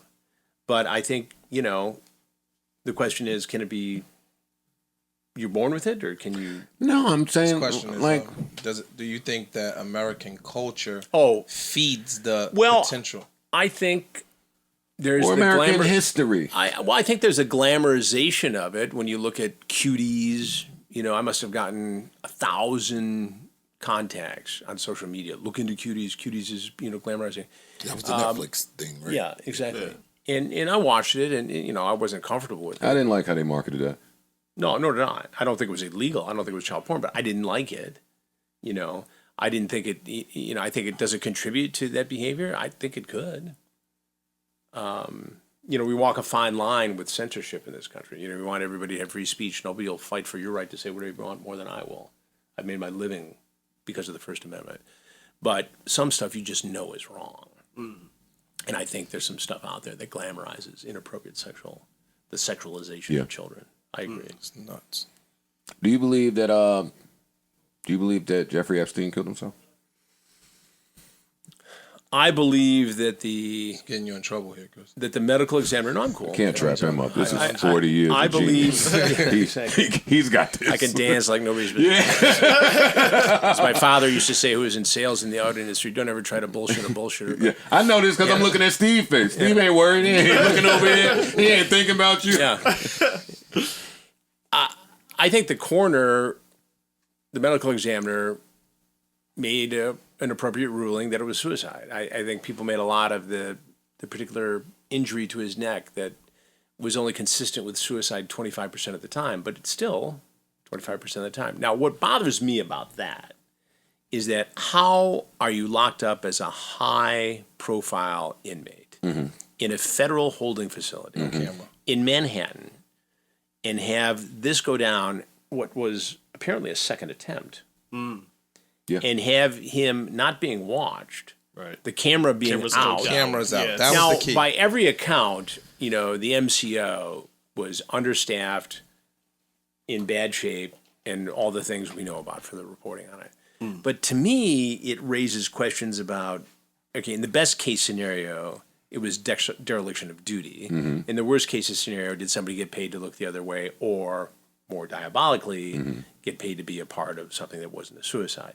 I don't have any information that makes me comfortable saying it was not a suicide. But because of the way it went down, it's going to leave this question open-ended for the rest of time. Yep. Right. And because we know he was well connected. We know the FBI and law enforcement has pictures from the safe in the mansion of notable people engaging in bad behavior. I can't tell you who, and I can't tell you what exactly they're doing, but there are important people doing bad things. Sure. With girls who are of questionable age. Epstein was famous for skirting the age limit. That's why that case was a little difficult to prosecute. So that's why they end up going, with human trafficking, because some of the girls were of legal age to consent, but the way it went down was horrible trafficking. Got it. And so I think, in the early stages of the investigation, the first time they got him on the plea bargain, I think there were questions, and because some of the young women received money. But again, like most predators, he preyed on the most vulnerable, just like Onision on YouTube, just like Davi Vanity in the music world, just like Peter Nygaard in the fashion world. These guys have a sense and a feeling of impunity that because they have money, they can get away with this stuff. In the Bahamas, Nygaard bought everybody off. He had the prime minister at his daughter's wedding. They're sending money, according to witnesses, jamming frozen fish with money and sending them to officials. That's how he got away with it. What got Nygaard caught, and watch the series to get the full effect, but he was living next door to another wealthy guy, a billionaire named Louis Bacon, and they got into a beachfront battle over property. And as that civil battle continued, Bacon's guys got wind of all this horrible behavior on the part of Nygaard and his criminal culpability. Wow. And one of those guys who was hired to do it. He had enough money. He wins the property. Look at greed He being wins the used for property good. debate. No, he had enough money now And to so bring us. That's his backyard now. Right. Suddenly I'm sitting won. in a meeting, and I get this information, and that starts a 2-year reporting effort to put this thing. That's what it did. 2 years of part of my life to put this thing together as executive producer and somebody who was doing interviews and a reporter on it. And it was worth it, but it was a heavy lift. I mean, New York Times, we weren't the only ones. New York Times did a lot of reporting on it. CBC up in Canada did a lot of reporting on it. But ours, I believe, was the quintessential series on it. And we got lucky along the way, too. You have to, a little bit. I mean, I get a call from a guy I know in the world of human trafficking, and it says, hey, what's that story you're working on with the billionaire, millionaire, whatever he is? He's the predator. I said, Peter Nygaard. He goes, oh, yeah, you can call this lawyer. He represents Nygaard's videographer for 3 years. He's got every videotape he ever shot of him for 3 years, hundreds of hours. And the guy did the right thing, shared them with us, didn't even ask for money, and did an interview for the piece. So now we've got not only the interviews with the victims that we did, some of which I did down in the Bahamas. We've got the victims in the United States, but we've got these videotapes From an employee. with the private jet and the stripper pole and the paper parties they used to call them, and the stem cell visits in Asia, and I mean, it's crazy stuff. And then suddenly we got all this. I'm gonna go back to Ish's question that your genius just blew by, because the more I hear you speak, I'm not gonna allow it. Anthony Bourdain's doc is coming next month, right? Anthony Bourdain traveled the world. Yeah. Eating Chappelle said it. beautiful food. Yeah, but the more I think about that Chappelle joke, it was not a joke. Yeah. It wasn't a joke. No, I know. But why I bring that up to you is exactly what Chappelle said. Anthony Bourdain ran around eating shit, looking at the most beautiful places in the world. But I'm assuming because of what he consumed, it just got dark sometimes. Chris, I'm listening to you reel off predators' names by heart, their story by heart. I do believe that you really love and have a passion for this. So I think it's ingrained in you. But some part of you has to take your job home. Yeah.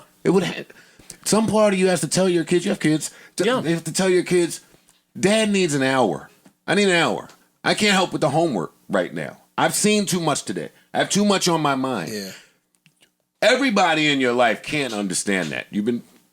No, but listen, we all go through our phases, Ryan. But you've had a 40-year That's not disappointment. Yeah, but that's your life. It's a human race I get it. disappointment. It's the best question I've been asked, and it's also in some ways the most difficult to answer honestly, because I'd like to stay above the fray and not admit that I would be vulnerable to any of that or any unhealthy coping mechanisms. True. This is a men's health. Here. No, I get it, and it's important to have these discussions. And one of my sponsors on the podcast is Talkspace. Talkspace. I'll probably shout do out it. to Talkspace. Yeah, exactly. So I'll probably do it for no other reason than because I think it's good for people to do, and I may benefit from it.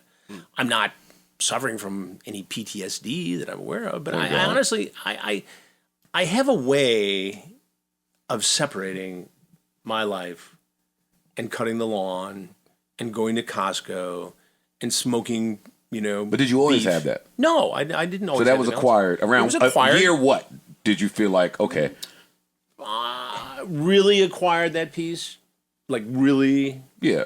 2 years ago, 3 years ago, probably 3 years ago. That's an amazing, honest answer. Wow.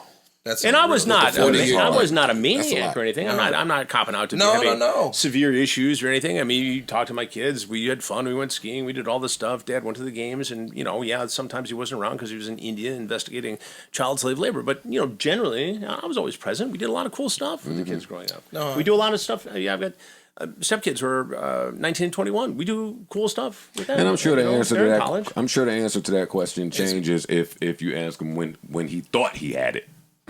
When's the first time you thought you? Right, but it's also, look, it's a great time of life for me. I'm 61 years old, right? I can pick my projects. I can work in the digital world. That money. You talk about it. That money. The freedom. No, Listen, that's the important part. We preach that here. yeah, but I've been nicked a couple times in life, no question. I mean, I look back and think, well, if I'd done that or kept that house longer or done this or not had a boat or whatever, I could be, sitting higher up. But the reality is, I can look around and honestly tell you that I have just about everything I care to have. Family thing. You keep bringing up your family. So I've got a great relationship. Took a long time to get there. And you bring up your kids. kids. Took a long time to find the right woman. Gotcha. Right? But I did. And I'm thankful. It took me some time to get centered, as a guy who can put his ego away. I'm waiting to get centered as a guy. And it's it's gonna come. Everybody's gonna get there, right? And especially for people who live their lives in the public eye. It just because somebody is fawning over you at CrimeCon, that doesn't make you any better than anybody else. No. It doesn't. You got to keep it all in perspective. You just got to. You got to go. It's a job. And yeah, there are perks to it. And I've seen. If you had told me when I was in my early 20s that I would see the things I've seen, do the things I've done, and experience the things I've experienced, I would have never believed it, of course. I mean, I've had a gifted life. I mean, I don't feel that I'm done. I don't think I'm done working. You just I'm told certainly us you not had done a living. boat, so. I heard it. I don't have it now. I let it go by. I let it go by. I had it. If I would have held that house 2 more years, I heard all of And that. everybody on American Greed has a boat. Yeah. I had my boat. I enjoyed my boat, but it just doesn't fit into our lives right now. Here's my question to you. You just gave me a nice long spiel about not being better than anybody, but in hip hop, right, there's this new thing called verses, where people are putting their discographies up against one another. Right. All legends, and it's all a celebration of the participants, right? Who wins the verses between Chris Hansen and I think that's Tim Walsh? Is that Tim Walsh from John Walsh. John Walsh. I'm sorry. John Walsh, America's Most Wanted versus. Come on. Who wins? Oh, look at Chris Hansen's looking at John Walsh like this peon. I know. No. I know John very well, and I have nothing but respect, incredible respect, and he does. And he's amazing. He's amazing, and I remember I was a young reporter down in Florida right after Adam, his son, was kidnapped and killed, and I was 20 22, 23, 22, I guess at the time. And, you know, it tears at your heartstrings, but you don't know that pain until you're a parent, or you don't know what that pain could be until you're a parent. And I met him, you know, he was already well established. He had founded the National Center for Missing and Exploited Children. He had, you know, done some television back and forth. I mean, he's one of my heroes. I mean, he's an icon. And it's he came up a different way, and certainly a much more painful way, you know, having to lose what he lost. And you know, remember that he and his wife's lives got turned upside down. Sure. They were looking at every little thing they did in the 80s in Florida, and people living different kinds of lives. Not that they did anything wrong, Right. but that was a random, vicious, horrible crime. Nothing that John Walsh and his wife could have done would have prevented that. Right. And, you know, I wouldn't want to walk in those shoes. And so there's no competition there. John is at a whole different plane, because he is not just a television personality, not just somebody who's after bad guys like I do, but he lived this in a way that I can't even begin to imagine. And he took that motivation and did something good with it. Put me in a lot of pain, so let me find someone else that you can versus with. What's the cheaters dude name? No, it's not even close. I know. I know. Question for you. That's not close. With that being said, from John Walsh, a ton of us, right? Like you said, you knew what you wanted to do from really, really, really early on, which is amazing, right? Do you feel that this was your purpose and your legacy based on the lives that you've helped? Because I think again, so. every person that you catch, that helps somebody else. Well, I think so. Or 10 I mean, other I don't kids. know that I planned it out that way in the beginning. Certainly, I mean, No, I'm saying now. I've had 3 jobs. I was a baker's apprentice, a drywall hauler, and a reporter. I mean, that's it. That's, you know. He does drywall too. You haul it or just hang it? I own a construction company. But anyway, Yeah. don't listen to this. That's some guy. heavy stuff. He's That was an education in and of itself. Hauling drywall for 3 summers in Detroit. You learn about life fast. Yeah. You learn fast. You learn about As life. the lowest rung in the construction world. Yeah. When Lee Arthur Ramsey pulls the front of that double strip 16-foot board and says, "Don't break my ass, son. You better catch it." That's funny. And you better catch it. And that I learned more in those 3 summers about life than 4 years at Michigan State University. Gotcha. That was Good honest work will do that. and at the end of every summer, In the summers too? I would have had made enough to pay at least half of my tuition up at Michigan State. Nice. And these guys would all look at me and said, "You should be up there pushing pencil and patting something else that starts with a P, and you don't want to be back here after a couple more summers." And these guys, I mean, I'm telling you, smart guys, but came up from the South, didn't quite get into the auto factories right away, and in between, hauling drywall was a way to make good money. Sure. And, you know, they inherit me one day because my dad knows the guy who owns the company. Knew somebody, yeah. And that's how I got in. And I wasn't making enough money at the bakery, and I had to pay the tuition. And he thought, this will keep him off the streets. They'll beat his ass. And it did for 2 weeks, and then I got strong. Yeah. And then I beat ass during the day. And Quarter I'd be out all growth night. No, that's amazing. Are you? I don't have any more questions. I'm just thankful that you're here. Actually, I do Well, have one more thanks for question. having me. Yeah. Are you in any of this crypto stuff? You know, I play with it just a little bit, not in a big way. I was messing around with one of the kids and bought some Doge. Not enough to change our lives or the world in any way, but it's fun to watch. I mean, it's I guess it's like penny stocks back when all that was going on. Sure. But it's I'm not in it. My oldest son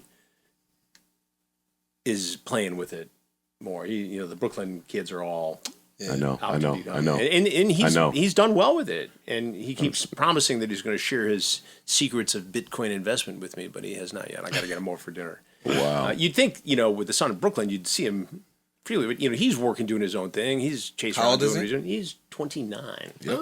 Like a 29, 27. That's when you're ready to You'll- think you'll- of it. You'll never see him again. Yeah. Yeah, Now you will well, he comes over to my apartment, when I'm not there because You have it's you- bigger. It's got 'cause you have the nice central air apartment. and washer and dryer on the 21st floor. So he's digging that. Yeah. Sure. I would Dad's be not so around. scared to bring company to my dad's house if it's Chris Hansen. I feel like he might pop out of closet. Yeah, I think he got over that a long time ago. Yeah, I bet he's he not did. so scared. He's got a key. Listen, Chris, tell everybody where they can find your podcast, even though it's everywhere that podcasts are. is Predators I've Caught with Chris Hansen, Apple, Spotify, every other podcast platform. Check it out. We're into our, I guess, 6 month almost, which is shocking, but I think it's going really well. We're on Discovery Plus with Unseemly with Peter Nygaard investigation. We're Onision in Real Life, 4-part series on Discovery Plus. Predators. We're out doing that, and I'll have an announcement in a couple of weeks where that's going to end up on the TV. And we have some on the YouTube channel, Have a Seat with Chris Hansen, and I'm going to shoot some more content for that after I get finished here. And Instagram is official Chris Hansen, Twitter at Chris Hansen, and Facebook. I got I'm like following 9 all different that shit pages.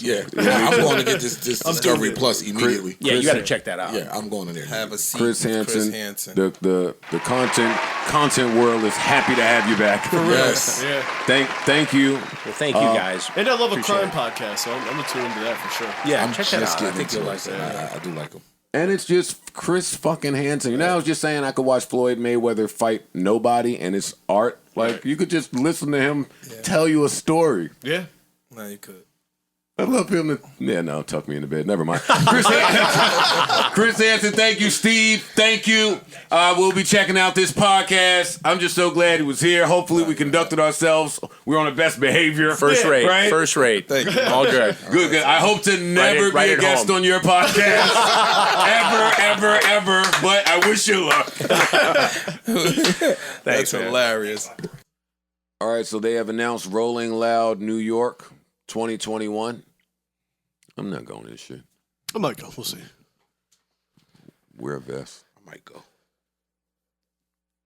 I ain't gonna lie. I do want to see. I'm looking at this want lineup. to I see might 50 have to Cent go. on Thursday. Might have to go. I'm not going, but they got everybody in the world here. J. Cole Friday, Travis Scott Saturday. Oh, that's a great show. Special guest Bobby Oh, Shmurda. Bobby Shmurda, special guest. Oh my God, that's going to be amazing, and I can't go because I'm afraid. All right, I hope y'all enjoyed us arguing about things. The pod used to be like an escape from reality, and now it's an escape to reality. And I have to get adjusted with that. Like, you can no longer come in here and talk about all the lighthearted things that take you away from the outside world, because the outside world is like too real of a thing now. We're all getting reacclimated, readjusted. We're relearning. Like, we don't know what's going on out here, man. At all. Everything's So to changed. come in here and have to talk about death and rap and just all of these ill-advised functions. Keep us in your prayers. Lord knows we need to be there. Until the next time, I bid you adieu, farewell, hasta la vista, adios, arrivederci, so long, goodbye. Life is a series of moments, and moments pass. So let's make this one last as if it's all that we have.